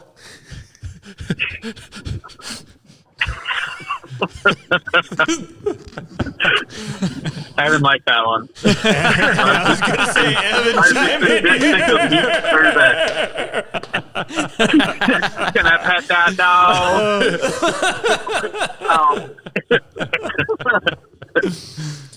Evan, why don't you have your high beams on? I can't see anything. Well, there you go. God, there's freaking deer and snow llamas out here. Like, come on. Snow llamas. They do have elk up there. Yeah, there is a bunch of elk. Yeah. I have this one dude from New York who I used to work with convinced that jackalopes are real. Jackalopes. Yeah. The Really? deer the Bunnies with horns. with horns. Yep. I have them convinced that they're real. So I'm going to take a Snapchat in my yard of a rabbit, and I'm going to say, put horns on it in the AI. Yeah. You know? And then he's really When gonna we be were on screwed. Williston, there were some giant. Just tell him it's a female jackalope. Female, don't have no horns. It's got fangs though. Yeah. We're gonna go. Or are they them jackalope, whatever you want to call it. He's wearing black lipstick. Yeah, this one's blue. It hates everything. And drives the old shitty Cavalier. Yeah. But well, all right, Vince. Well, it was good to get you on, you and Evan. So we appreciate the time. No problem, boys. We're going to go make some go fast parts go faster. The Sioux champs are headed to work on more shit. Yeah. The snowmobiling never ends. That's what No, it takes. stop. Right back in her. Day one. I got to go get 120s running and then maybe Walker. Okay. Okay. Yeah, Walker. They don't know can if tell it's he doesn't plowed care. or not plowed Right. yet or Right. not. Yeah, I don't know either. Yeah, I don't know, man. But I do have my kid's birthday party on Saturday, so I can't make it on Saturday. God, that's so important to you. I don't know why. She's not going to remember it. Exactly. She's turning 3. You're probably not going to want her to remember. You're just going to be so hammered. No, plan is for that Sunday, drive around the I-500, get just drunker and shit, and tell everybody how fast I am compared to these guys. Just pile it in right in the ditch, right in the track. Yeah. I would have avoided that if I was you. Zach probably still wouldn't let off the fucking throttle. It just jumped your hood. Yep, Yeah. right off the hood. Yeah. Oh, I'd have to keep that hood forever. All right, Vince. Okay. You guys have a good rest of your night and the rest of your show now. All right. All right, Evan. Bye. All Bye right. now. All right. See you guys later. Hell yeah. A half hour with the world champs. Yep, VS3. that is the Sioux champs. I seen. I think I don't know who was all doing it, but the Hatteen guys were going to be on the Super Sled Online radio sweet. show. Chris Riley? Shout out Chris Riley. He gave us gave us a shout out with a podcast during the race. Yep, sweet. super cool. Did Yeah. Oh yeah. Yeah, when Gunnar was on the sled. Yeah, Gunnar Arlo's out there. Oh yeah, he's got a podcast. He's He didn't say the name of it though. no, he didn't say the name of it, but yeah, he said he's doing his part of the social media, for the sport and everything like that. So I thought that was super social cool. media. Did you see my video today? Yeah, that was great. Dude, I perfect. laughed instantly when I saw it.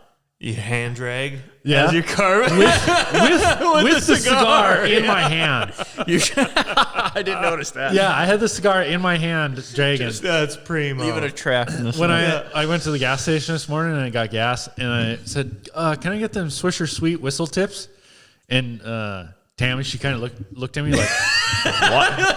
What?" You never get these. Yeah. Yeah. I said, "Oh, it's for video later." She's like, "Oh, that makes more sense."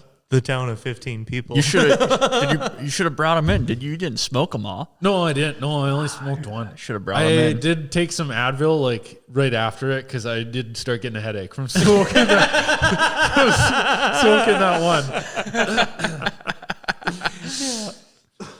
But and then I had to wait for it to be short enough to where I could flip my lid down, Yeah. and then I was able to puff it with my lid down. You're just sitting there. And the smoke blows up through the visor. Yeah.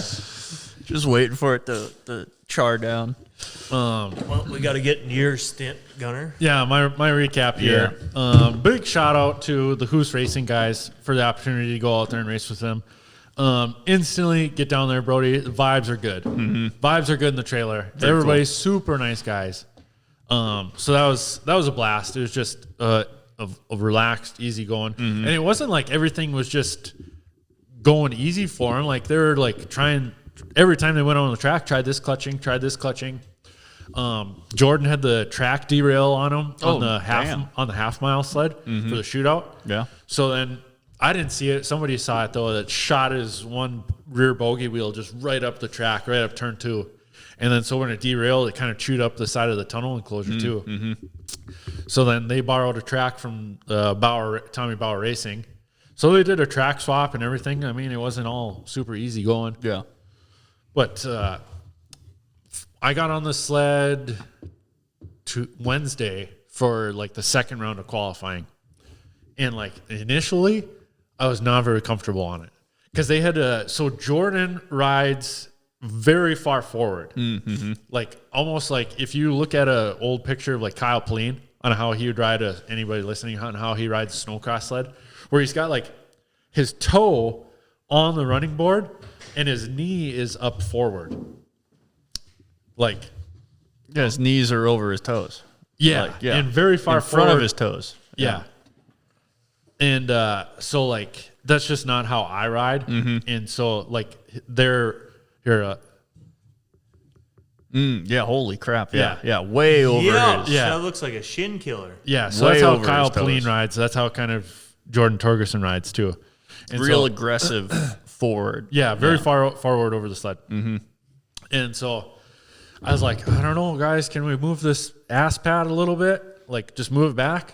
And I said, and then so we didn't for the first time. So then I watched the video of the qualifying round. I was like, well, for the second time for Thursday morning, I was like, well, I'm going to try to sit on top of it. Instead of trying to sit down in front of it, I'm going to try to just sit backwards and on top of it. That didn't work. So I got those 5 laps in on Wednesday, the 3 laps in on Thursday morning. And then we were all in agreement to where we moved it back like 2 inches or something. And then I didn't get to ride it after that though. But I sat on the trailer. I was like, oh, that's way better. I said, that's like, there's a second a lap right there. Just because, like, I don't know. I just like to sit farther back and kind of just in that neutral pocket kind of on where I sit. So, and then Jordan went out for that 15-minute qualifying session, and then LJ rode it in the Meyer shootout. And then I was waiting for those guys to be like, we got to move this ass pad back. Like, this sucks. Of course, LJ, when he first sat on it, so he sits on the sled, and he goes back to the ass pad, and he acts like he acts like he was going to fall off the back. So I thought that was pretty funny. But so they didn't say anything about it. So I was like, oh, okay, it kind of went unnoticed then that it moved it back there. So, so like my confidence personally was not very high, like just because of what I didn't get comfortable enough on it to be like, oh fuck yeah, I'll go wide open on this thing, no problem. But yeah, and then it kept, of course, on how good LJ did on it too in the Meyer shootout, competing with like those guys that were kind of set up lower and everything too. Where it's like, holy shit, this thing's a rocket. That thing is a rocket. But like a side tangent, how freaking good is Zach Dewald? Yeah, that, and then like another side tangent is ALR looked damn good on the Formula 3. On the Formula 3 during qualifying. It's like, man, And Andy Shoemaker on the L&B speed chop sled. Yeah. Nice And- job. Yeah. Like But yeah, no, DeWalt, he's DeWald. DeWalt. Not DeWalt. The DeWald. Not DeWalt Tools, DeWald. DeWalt. Yeah. Yeah. I knew that. You said T though. Yeah. Zach let me sit on that sled down in the chute. Yeah. His Meyer shootout sled. And that thing is just sit up just like so scrunched and just like in attack position The whole time. the whole time. Attacking the track the whole time. Yes. Yeah. And like, I was like, oh my God, I can't believe how you drive this thing. And then so I stood down there in the Meyer shootout, like in the chute the whole time. And so for people that don't know, we have like 3 hay bales going into turn 3. And that's how you judge your braking points off of. And so like first hay bale is like average. Second, if you're pushing a second hay bale, you're pushing it a little bit. Third hay bale is like you're pushing it. Yeah. So And- you're like C plus, B plus, A plus. Yeah. And Zach is driving it past the third hay bale. Listening to him drive it past that, he's going wide open and he's turning into turn 3. And he's going fast too. It's topped out on It'd be different if you're only going like 99 miles an hour to the third No, bale. you're going 115 plus. Yeah. Into the third bale as you're turning. I get nervous watching them. The one time I was standing back there and it was me and the 2 track workers and like we just watch them go by and just listen and then just like shake our heads and be like, oh my God. The one time he misjudged it and let off at like halfway between 2 and 3 and he got back into the throttle. Yeah. Not just like he's half a lap ahead, not just coasted in. He got back into the throttle and started driving it around again. So that was unreal. A nice job, James Hicks, on the second place in the pro shootout. And Marshall Bussey. Marshall Bussey in Like third. Marshall was very impressive to watch. on Like that. did really good. Yeah. And so they were pitted right next to us. And so like it was a full pit stop. Yeah. In between the qualifier and the final. And like Ryan Nelson and all those guys did a full pit stop on that thing. So that was pretty interesting to stand there and watch. And Ryan had joked, he's like, well, I guess we'll probably have to build one of them F3 champ sleds next year for them. So that would be pretty cool if That would be sweet if they to do see. get 2 of those things out there. Yeah. Because there's a big difference between Zach's F3 and like what James Hicks was on of the half mile sled. Yeah. But then you can set up that sled like Zach's, but then you also got to drive it like Zach. Yeah, right. That's the thing. That son of a bitch is crazy. Seeing him in person for the first time, last year? The opening, the first lap of the Soo when me and Dad were standing inside of corner number 1. Oh, yeah. Watching him fly around that turn 1 completely like on the gas sideways and just ripping and railing. It's like, holy, like he is on a different level. No, and you should watch him during like the shootout stuff. See, that's even better. When he was on ALR's Triple last year. He was holding it till under the bridge. And Oh, the yeah. bridge is at an angle for Yeah, the turn. Totally. He was turning, going. I don't know. No, it was like the road right before the bridge. He was holding it to the bridge. I have a video of it. Yeah. When Todd Cricky was in the trailer, like on Thursday or something, Thursday or Friday, and I had asked Todd, because Todd works with the Mickey sled team and everything. I said, Todd, go back 30 years and put you on that sled that Zach's on right now. I said, do you think you'd have something for him? Todd's like, yeah, I think so. Like 30 years ago, he said. Yeah. Oh, yeah. I was like, so that would be a cool battle to see.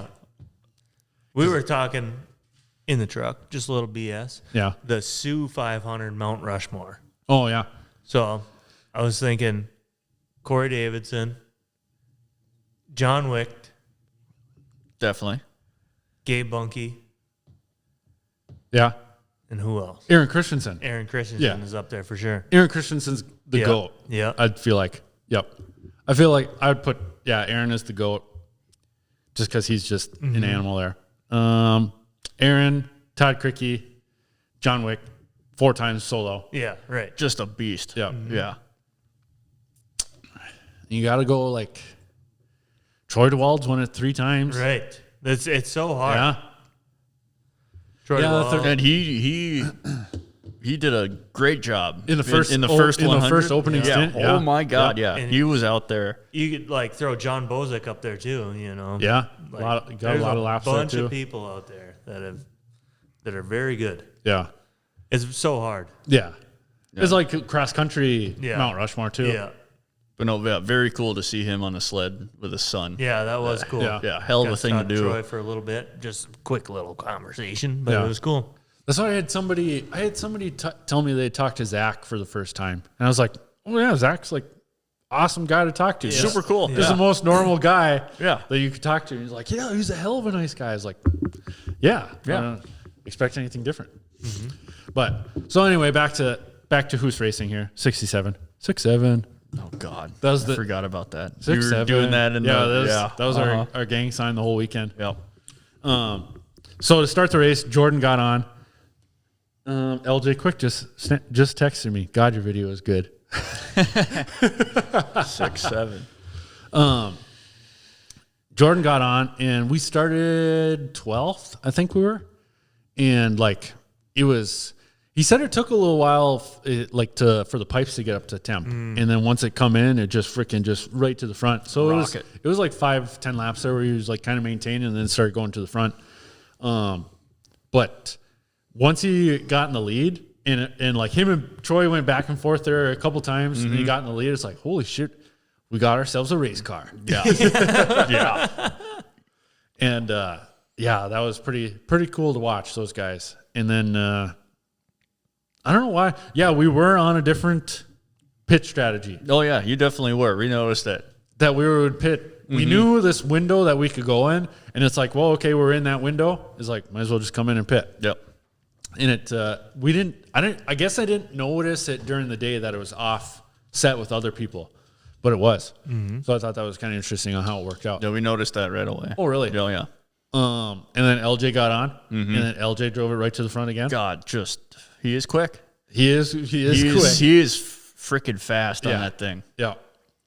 And so like that's when I started getting pretty nervous. Yeah. Oh, totally. 100%. Yeah. Yeah. Because like I wasn't comfortable on the sled just yet, and I wasn't very confident because I wasn't very comfortable on it. And then Jordan and LJ are leading with it. Yeah. So I'm like, God damn, man.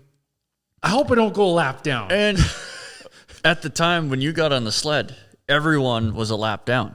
Yes. Literally everyone Yeah. on the racetrack was one lap down behind you Yeah. guys. So there was a stint there where Absolutely insane. yeah.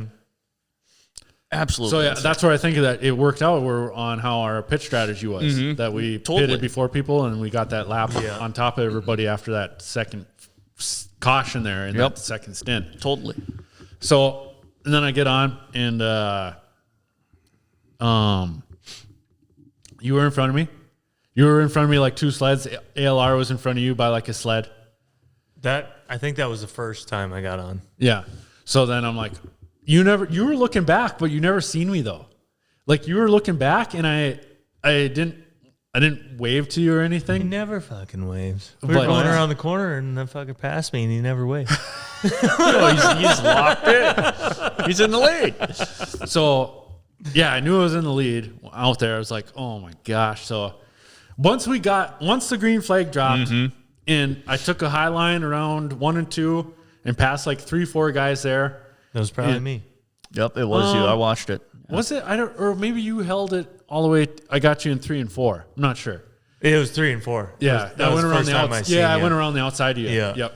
And then pass like another 3 or 4 guys around the outside in 3 and 4, and it's like, okay. You quickly made your way past everyone in the snow dust and everything. Yeah. And then I found a good line, the high outside coming into 1, and then the high, like, it was odd this year in between 1 and 2 where there in that stint there where there wasn't like a super clean line in 1 and 2. Like, it was really dirty. There was a lot of snow on it. And like it developed weird all day long. Like the inside started to get a heave in it.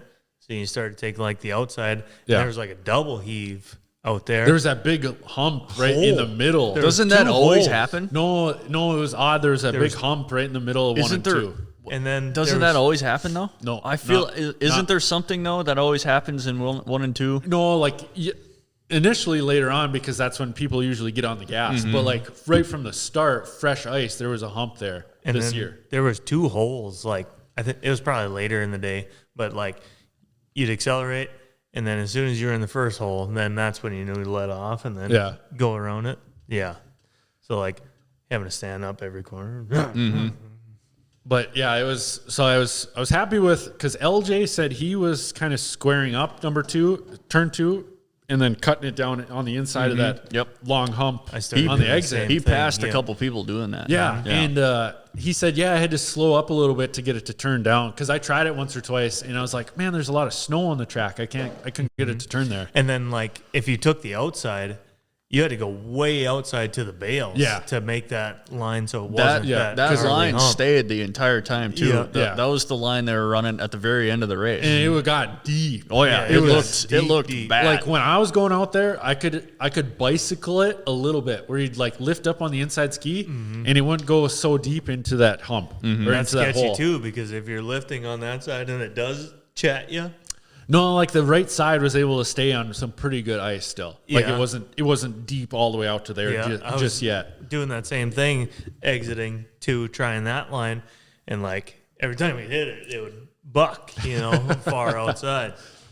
And then 3 and 4, like it was when we were out there was the main groove was pretty good. But if you had to try to pass somebody and you went on the inside of that, there was like 2 or 3 pretty gnarly rollers. Yeah. Yeah. And it's weird on how those There were form up. rollers into that chop. Yeah. Yeah.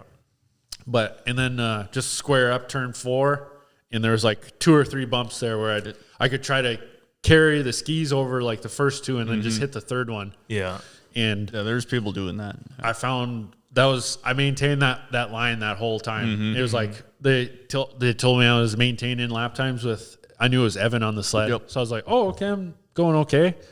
And just maintain that until there were some lappers, and then I had to change lines around a few times. But then lapper coming out of 2, my goggles just poof Exploded. I could see it was a big ice chunk that hit my goggles. Yeah, and just freaking insane.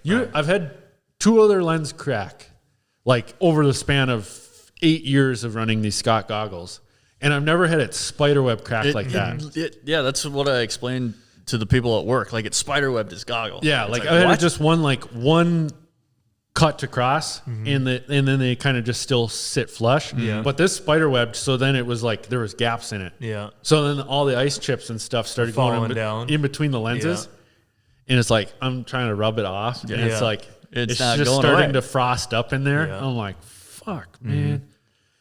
Rubbing, nothing. My whole shoulder is black and blue Oh, really? from the ice chunks. Yeah. Yeah.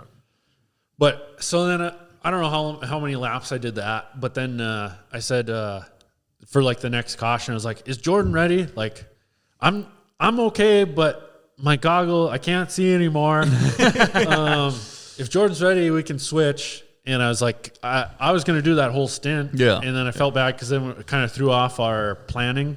But then it actually worked out on like, okay, well, we're going to start splitting these stints half and half and half to the end. So it actually worked out pretty good. Yeah. But so I think it was like 50 to 60 laps Yeah. that I was on it there and leading. So that Leading. Hell yeah. That was pretty cool. That definitely, once we got flowing there, then the confidence was back. And it's like, oh, okay, we know how to ride snowmobile again. Oh yeah. Uh-huh. So that I don't know, that was a good feeling. Yeah, it was cool. Hell yeah. Because I didn't want if I got out there and I was like, Just instantly started going backwards. Oh my god! I might as well just packed it up and went home. Just put it back in the pits. But no, everybody was stoked on how it went for me, and everybody was stoked. Oh yeah, you did what you could have done. And that was just like I was comfortable at that pace. Like I could easily, I know, like looking back on it, I could have easily drove it into one a little bit harder and just a little bit farther. Because I had that good outside line where I just kind of like get my butt off the seat a little bit and then just let that sled kind of just work underneath me in that one line. Yeah. That one line was really good where it seemed like all three of you guys were running that same line. Yeah. And it looked just smooth. Yeah. It looked just smooth like as there hell. was one or two little just like humps in it, Right. but like it was straight. Like, As we were going around, I was watching Marcel's sled working and Dan's working. I was like, their fucking sleds are working really good. The way the skid frames were working around them corners. And this year, like the track had formed up different than the last 2 years. The last 2 years, it was sharper bumps closer together. But now this year, it was like the previous 2 years before then, where it was like a little bit bigger bumps and they were spread out farther apart. So it's weird on how that changes. Very on. And it seemed like the track got rough a lot quicker.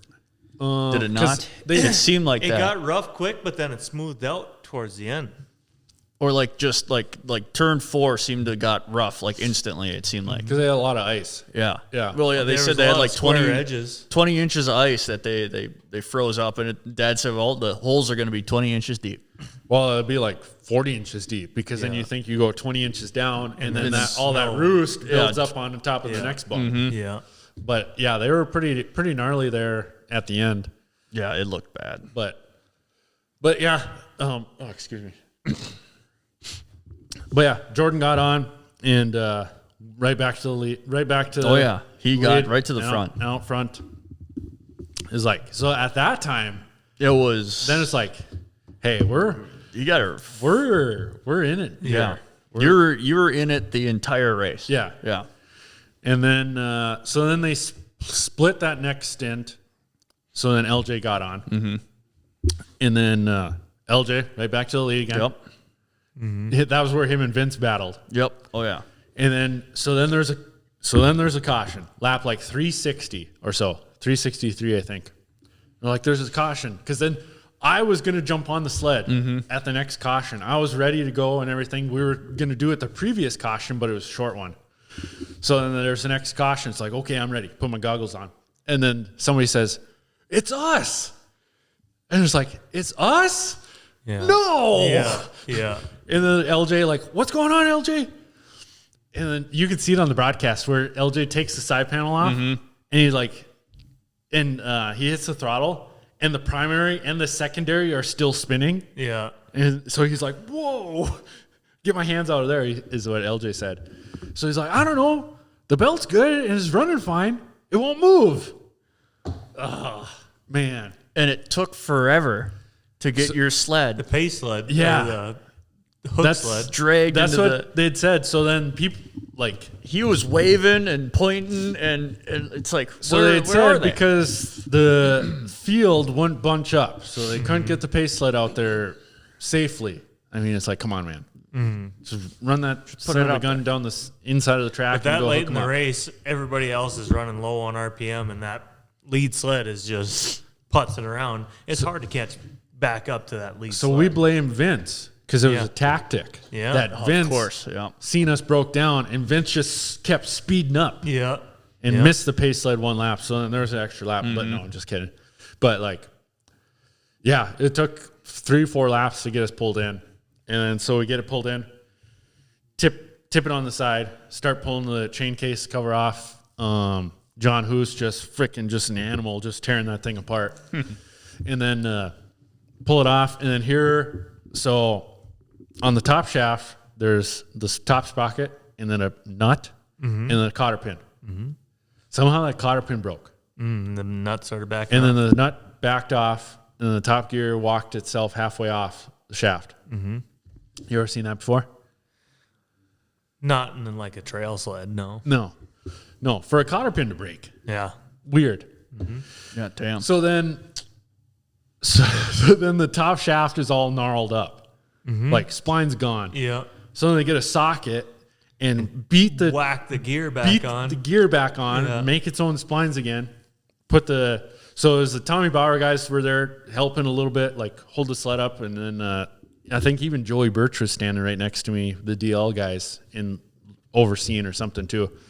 So there was a big group around us, and they didn't show any of this on TV. No, nothing. Because the one TV guy was standing right next to me the whole time. We didn't know a single thing that was Did going you on. ratchet the fucking tensioner as tight as it would go so it wouldn't slip? No, they tightened it back up just like normal, but not out of the ordinary, I thought. So yeah, then they fished, before they put the gears on, they fished the magnet down in the bottom there for a little bit just to grab all the kind of remnants of what was left. And then, poured a fresh 10 ounces of gear oil in there and put the cover back on, and then away I went. And then by that time it was like, I think. But when you got on it, I was watching at that point. It started cutting out on RPM? Yeah, so then I got on it, and then it wasn't but like 2-3 laps, and then it was the plow brake. Mm-hmm. So then I didn't really get a feel for it. So then the plow brake happened, and then what lap is that? That's going to be lap 400. 400, Yep. yeah. And then so I'm like, oh, okay, well, we're 20 laps down. I'm just going to try to see what I can do here.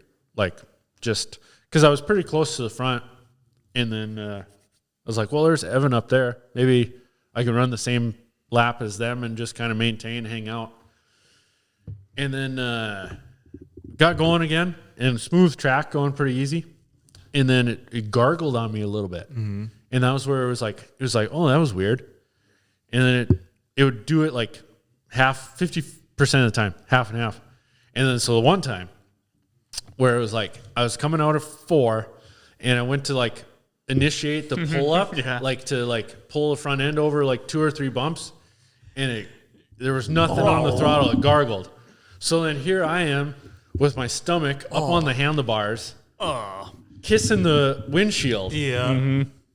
And it's like, that was from my brain. That wasn't shortly after the plow brake where it happened to like just hit a few of them bumps to try to make some passes on that clean, fresh ice.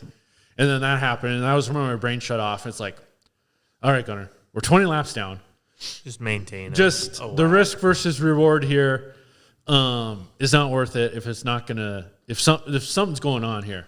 So then we didn't know what was going on. I thought maybe we had it tipped on the side for so long that did something, or it could have been like a broken reed, or if it was weird because it would come and go, because like sometimes it would just be like 8,000 RPM, just bah, and then what right to peak RPM again. So if it was like a broken spark plug strap or something, it would just run shitty all the time. Listening to it, and some laps it would come around clean, and then sometimes it would. Yeah. So that was where they were looking at the data. I was like, can you see what it's doing? And it was the telemetry wasn't coming through 100%. So then once we pitted again and Jordan got on for the very end, which I was totally fine with, like, then they were asking me what it was doing because I was going backwards. Yeah. And I was explaining to what it was doing to them, and they're like, oh, okay, yeah, we figured something was wrong. And then, because I don't think anybody was out there watching me at the time. I think everybody was kind of just in the trailer talking about the chain case issue. Mm-hmm. So then once Jordan got on, then people kind of stood up on top of the trailer and back on the bank and watched. And then a couple laps, you could hear Jordan come by and just bah, bah, bah, bah, bah. And then everybody like, oh, yeah. So then I was like, see, I wasn't lying. I wasn't lying. Yeah. So I was happy that it was a continuous issue and not something I was just making up. He's just start clicking off laps. Yeah. It's like, God, he's made up 5 laps. Yeah, Jordan's getting laps back. What the hell are you doing, Gunnar? Yeah. So, and then... just make up an issue. Yeah. So, and then the last issue we had. So, like, with 2 laps to go or something, we caused the last caution. Because Jordan's ski came off. It was your ski that came off down the backstretch. And I was like, they're not gonna waive this caution with 2 laps left because that's a ski or something on the track. It was your ski. Supposedly it shot off and it almost hit Marshall. It's like believe it. Yeah, well, it was. fuck. So John Hoos was standing on the bank Marshall on was the, in second. on the backstretch. Yeah. And he's like, "There's our ski." And like he said, it just took flight like 10 feet up in the air and almost hit Marshall. Damn. And then Holy so shit. Jordan limped it around all the way around the track, come down pit lane, and we put the other ski on. Okay. And he goes back out on the track, and then this is the final lap under caution. Yeah. And Jordan comes around turn 4, and he jumps 2 or 3 of them bumps, and then poof, chain case explodes. Oh, no. So you can see him. I watched the ending of the race. And they're just rolling. Yeah. I watched the highlight, and you can see him just start to come around 4 in the last lap, and then you don't see him after that. Oh, no. So then we're like looking around, like, where is he? He didn't finish. Where is he? We're like, yeah. And then somebody radioed, yeah, he's still stuck over in turn 4 over there. Oh my gosh. They said, well, we'll just tow him. We'll just tow him to the tech building. Yeah. And then I help put stuff away a little bit. And then I walk up to the scoring shack, and then they're still just sitting there. And then a few other people come up to the scoring shack, and then they bring the dolly. And so then we dolly it into the tech shack. And then so I pull the side panel off, and then I see the chain case. It's like, holy shit. Just grenaded or Just what? grenaded. Oh, Did you see the picture? Oh, yeah. Yeah, Uh-huh. yeah. And then so then all the tech people had to come around from the other side and look at it. Yeah. They're like, can we take a picture of that? Yeah, sure. It's destroyed. Yeah, what are you going to get from that? Yeah. So that was pretty interesting. So yeah, we'd finished. God. So from 499. we finished with 469. Oh, yeah, laps. true. Yeah. So what place did you guys end up in? 10th. 10th. Yeah. That's freaking Yeah. With crazy when we saw the Hoos sled in 10th. It's like, hey, they're in 10th, top 10. Yeah. Like, that, Yeah. not And bad. we were one lap ahead of the Brownlee boys. So I talked to Adam okay. Longton at the casino, Yeah. and he's like, "Yeah, we wanted to get you." Everybody's limping her in Yeah. on the fucking last And we were caution lap. looking at it too. We were like, "Oh, we're in 11th, and we're like 3 laps behind this team." Okay, but they're the Tommy Bauer sled. They're not out there anymore. Yeah. and they're 7 laps ahead of us. And it's Yeah. like, okay, we could get them. Yeah. And so we ended up getting into 10th. Yeah. But yeah, it was. So of the 363 laps that we did before the issue, we led the most laps of the day. We led 208 laps. Yep. And it was only to lap 363 we were on the lead lap. Yeah. So that was pretty cool. Very cool. It was a wild race. But no, like, Did you guys have a watch party? Oh, yeah. how many right. people? Yeah, My house. How many people did you have here? Bodie. There's 4 of us. Oh, that's a hell of a party. Ben 5 York? of us. No Ben Yarn. But yeah, Ben, Regan, Bodie, Lewis, Dad, Mom. So it's 6 of us. Yeah. Was Flo had issues. Flo had issues. Yeah. We missed like 30 laps. It was like from like 30 to 60 laps. Yeah. Yeah, Like, we kept that having was that completely fucking log out, completely log lost. back in. And then at the end, it started buffering and shit because Did- just so many people were getting on to try to watch. Did you get to see my whole stint? Oh yeah. Oh, Uh-huh. cool. Yep. Cool. I haven't watched it yet. I haven't got to watch it yet. You're gonna watch the whole race? No, not the whole race. I'll just watch my stint. I watched the rest of it in person, but I want to watch how I looked at least. But it's so hard to tell at the beginning of the race who's got the fastest sled because you don't know how hard the guy's pushing. Yeah. Like, Right. okay, it's lap, And 70. the TV does not do it justice. Oh, hell no. No. Hell no. No. At the front stretch at the scoring building, you're doing 110. Yeah. Just watch the jackets flapping. Oh, That's how you know. At the first bale in the back, you're doing 112. Yeah. It doesn't do it justice on But the yeah, TV. Yeah, it's so hard. Like when everyone gets into the rhythm and the motions and Yeah. like the lead guys kind of get away from the bigger pack and everyone just starts cruising and then one guy just starts clicking off laps. It's like, holy shit, he's got a fast sled. It's Yeah. like, well, how hard is the guy in second pushing into Yeah. that corner? And like it's always so hard to tell who's got a little more muscle to their sled. It was fast this year. Like, Was I it? think- It seemed like it was No, fat. it was like, I think I'd heard something like the first 100 laps was like the fastest 100 lap stint in like many, many, many years. Really? Yeah, because I believe it. It Yeah. seemed like people just kind of settled in quickly. No, just because of lack of cautions, I think. Yeah, Is there that was why? hardly any cautions. Be- Even it- during they- like practice, there was Well, yeah, only they said- one person in bales. Yeah. They said, wasn't that David Brown. David Brown? And then didn't Ryan Spencer? No, not during practice. Not Ryan, during had pra- oh. Ryan had off for 2 during the race. Yeah, during the race. Yeah, But yeah, it was. the lack of cautions, but it's so hard to tell who's got the fastest It was sled. a good but year. It was Yeah. very cool.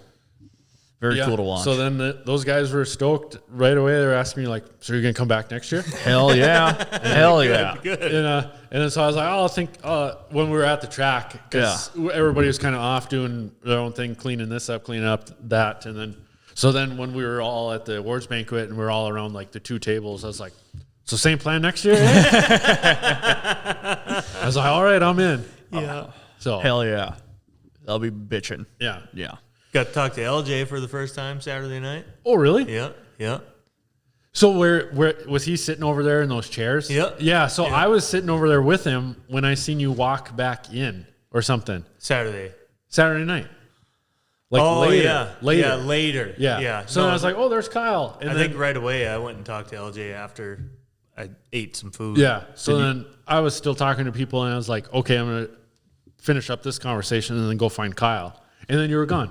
We were at the band. Oh, really? Yeah. Oh, sure. Did you drink your 68 beers like you wanted to? No. Colin was driving and I had Colin there. So we, I probably had about 12 beers. And then, yeah, talked to a couple people and went and called her a night because I had an early morning. Mm-hmm. I want to leave by 5:30. Yeah. But Colin likes a shower. And he likes to fucking pack everything up nice. And I So left. we didn't left it by 6. Oh, that was right when I left. I left. I woke up at 5:30, out of the hotel or started my truck by 5:40, and let it warm up because it was like 8 below Sunday morning, and I was pulling out of the Keewata at 6 a.m. Perfect. Hopefully, there's no patrol officers that listen to this. I shaved 1 hour off of my ETA. Yeah, you were gone because when you first snapped us, I was like, well, you're only about 20 minutes ahead of us. And then by the time we got to I think we were in like Ironwood, we were in like Munising and you were in Ashland. No, not that far, but No, yeah, you were a long way. I passed. You were at Eaton Culver's and we were in Munising. I passed Joe Van Lysel. Yeah. He had sent me a picture of me passing him like later that day, and then I had passed Brad Naplin, and he had Snapchatted me of me passing him. He's like, "Hey, you're speeding." I said, I'm in a hurry to get home. Yeah, you hadn't seen Mandy she had left. I hadn't seen her since the DitchBanger. Yeah, before the DitchBanger. So, yeah, I was in a hurry to get home. Yeah. I should have left with you. You could have. I topped that thing out at 110 many, many times. Because I must have had a sign on the side of my truck that said, "Hey, race me, motherfucker." Yeah. Because then I would catch people and like go to pass them, and then they would kick her down. Yeah. I'm like, "What are you doing?" The only people we had pass us was Aaron Christensen and Levi Novacek. Oh, really? In Ironwood, Michigan. We stopped in Ironwood. Yeah. And they pulled up at the same time. And they were hauling a big gooseneck trailer. Yeah. And we peeled out from Ironwood. And Colin was driving. He's like, I'm going 70. And they're just pulling away with a gooseneck trailer on. Yeah, they're giving her. Yeah. No, it was good driving weather there and back. In between Marquette and Munising, I had like a few little stints of like, oh, it's snowing to beat hell. Oh, now it's done. And done. It's snowing to beat hell. Oh, now it's done. But no, good drive on the way back. I slept from the Soo to Marquette. Oh, really? Yeah. That was nice. That was really nice. Yeah. Laid my head on the lunch pail. Colin's like, yeah, I stopped for fuel a little while back. I was like, huh?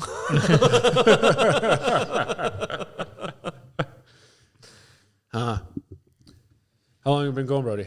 2.5. Oh, wow. Yeah. Holy cow. This is going to be a long one. Yeah. How many Cirocs you got left? None. Oh.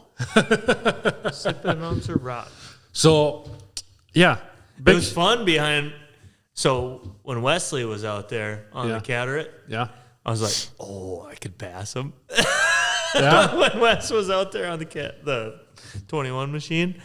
But I just decided to like tag along with him for a little bit. I was like, oh, I could pass him, but I didn't. I was being a gentleman. I know I was slow. Like the sled was slow, so I didn't want to pass him, but I knew I could pass him. So, But no. it was a fun weekend. What's your plan for next year? No plan as yet? None. Oh. None. Are those guys they say anything like doing it again, or is All the riders said, do it again. Michael loved it. And Matt loved it. yeah. But I don't know what the hell the plan is. I would do it again with the team, just because I know them guys and they're real good guys. And I'm good friends with them, Yeah. So, like, we talk all the time.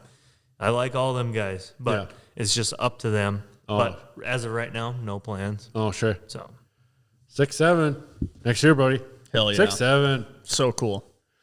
So yeah, shout out, big thanks to all the Hoos Racing guys. Yep. And badass looking sled too. Yeah, It we looked- won the No shit. Joey Birch Best Looking Sled Award. Really? no kidding. Yeah. That's badass. It's all because Herfindahl didn't run that god dang green sled that I painted for him, but he did run the purple sled. Yeah. But Yeah. bitchin' looking sled. Yeah. It looked Yeah, badass. we won. Herfindahl purple sled didn't win it. No, we blew track 30 laps in. So you got to finish to win that award? Oh, no, they give that award out on the starting grid. So, Yeah. the purple sled didn't win it. What? Nope. Your sled had a little purple in it. Yeah, ours was a little purple and teal and So Evan talked to me. He wants to paint his sled. Who And I'm did? not going to, Evan. pebble. Yeah. Oh, really? Yeah, I'm not going to say what it is, but it's going to be sweet. If he gives me the chassis, Yeah. it's going to be Turquoise. Sweet. Oh, Evan asked you? Yeah. Oh, that'd be pretty cool. Yeah. No, in the player's contingency form, it says you got to have a red sled. So it will be red. But it'd be the way he wants to do it, it's going to be pimp. Oh, cool. Yeah, that would be really cool. Mm-hmm. Huh. So yeah, shout out Who's Racing guys. Sleds out there that I painted. That would be cool. Full doing like some people do helmets. Like if you Yeah. do like full sleds, that'd be pretty sweet. Sleds, and then I could possibly do helmets too. Yeah. Too. I painted that, and that. Yeah. Yeah, that'd be pimp. Or you got anything else to add? I kind of tweaked my shoulder yesterday. What? Just reaching for the cupboard. I should show you my shoulder. I worked it pretty hard at work, and then I also worked it out. Yeah. And then just put my lunch together, reached for the cabinet, and I like, was that a pop? Did I just feel a pop? And it kind of got tight and sore and kind of puffed up. Oh, really? Yeah. No. Uh-huh. Must have like broke some of them muscle fibers or Something. something. Yeah, but Yeah. yeah, it's super tight, right in there. Huh. Not too bad. Where like no gotta do- bruising. You got to do flies. I've been doing. Oh yeah, I've been doing that. Those are 10 them pounds. ones. Those are them ones. 10 pounds over the head. It's tough. Yeah. Yeah, it's crazy how tough it is. You, Neil Beck just messaged me 15 minutes ago, something about a video of him waiting for the DitchBanger Soo podcast. We're doing it, brother. Yeah. When's it gonna be out?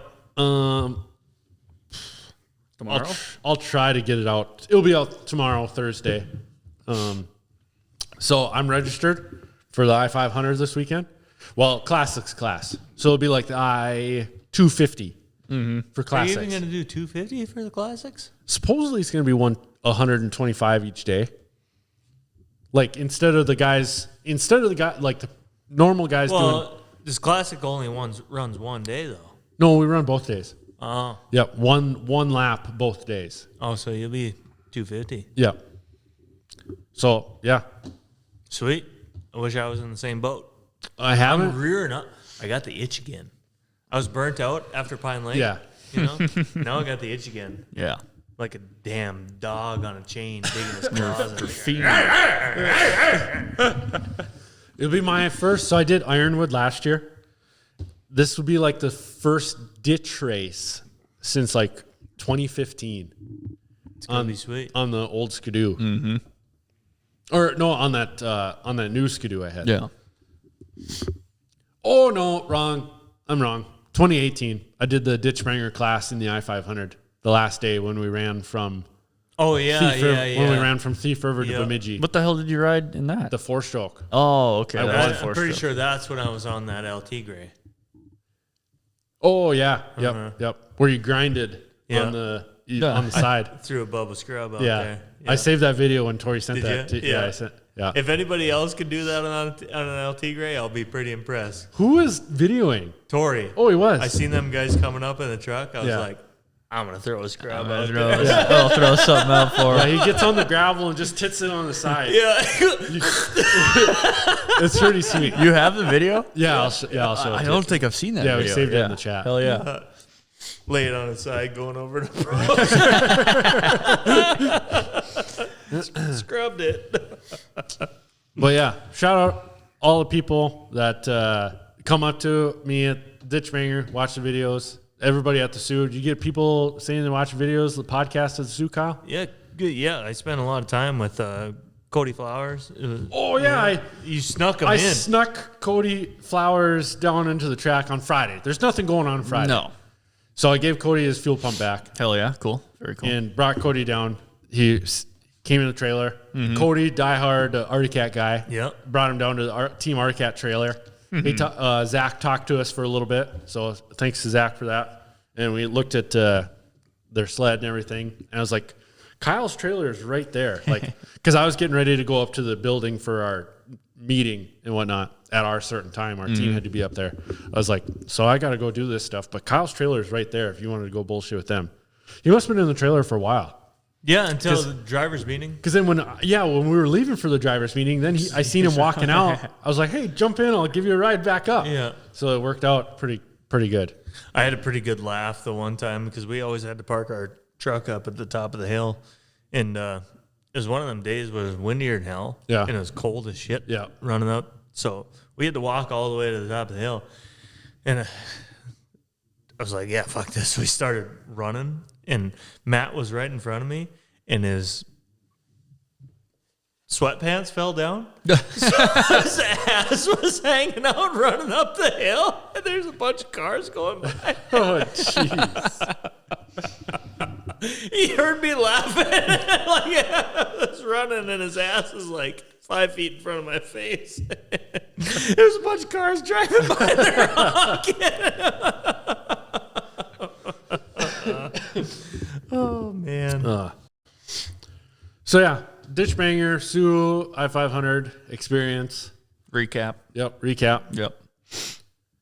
Good times, Kyle. It was fun. Yeah. This was probably the best year so far. Yeah.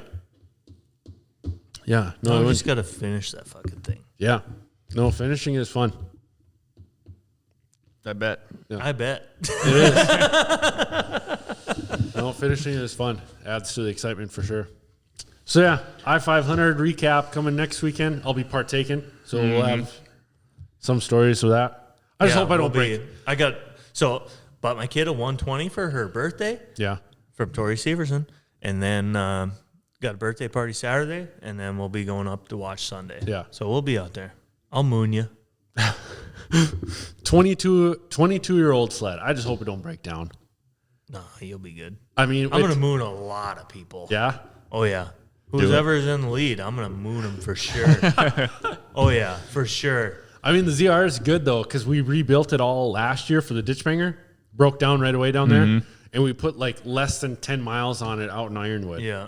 So it's pretty much all gone through. I tightened a few nuts and bolts today. Should be good to go. Whoever's in the lead and they see a 2015 Ram, all black Dodge Ram sitting on the side Big of the road. black and then- Ram. Yep. And then you see an ass right next to it. That's me. You'll be wet as the snow. Oh, yeah. Shout out Rewadina. Stoked for Reed to get second. Yeah. With Bussy and Tate. Thanks for having supper with us. And yeah, Dylan Dorn too. And yeah. So I think you might see Ree and maybe Brady Wadina out there next year. Oh, that'd Yeah. be wild. That'd be cool as hell. Yep. So yeah. All right. All right. Thank you. Thank you.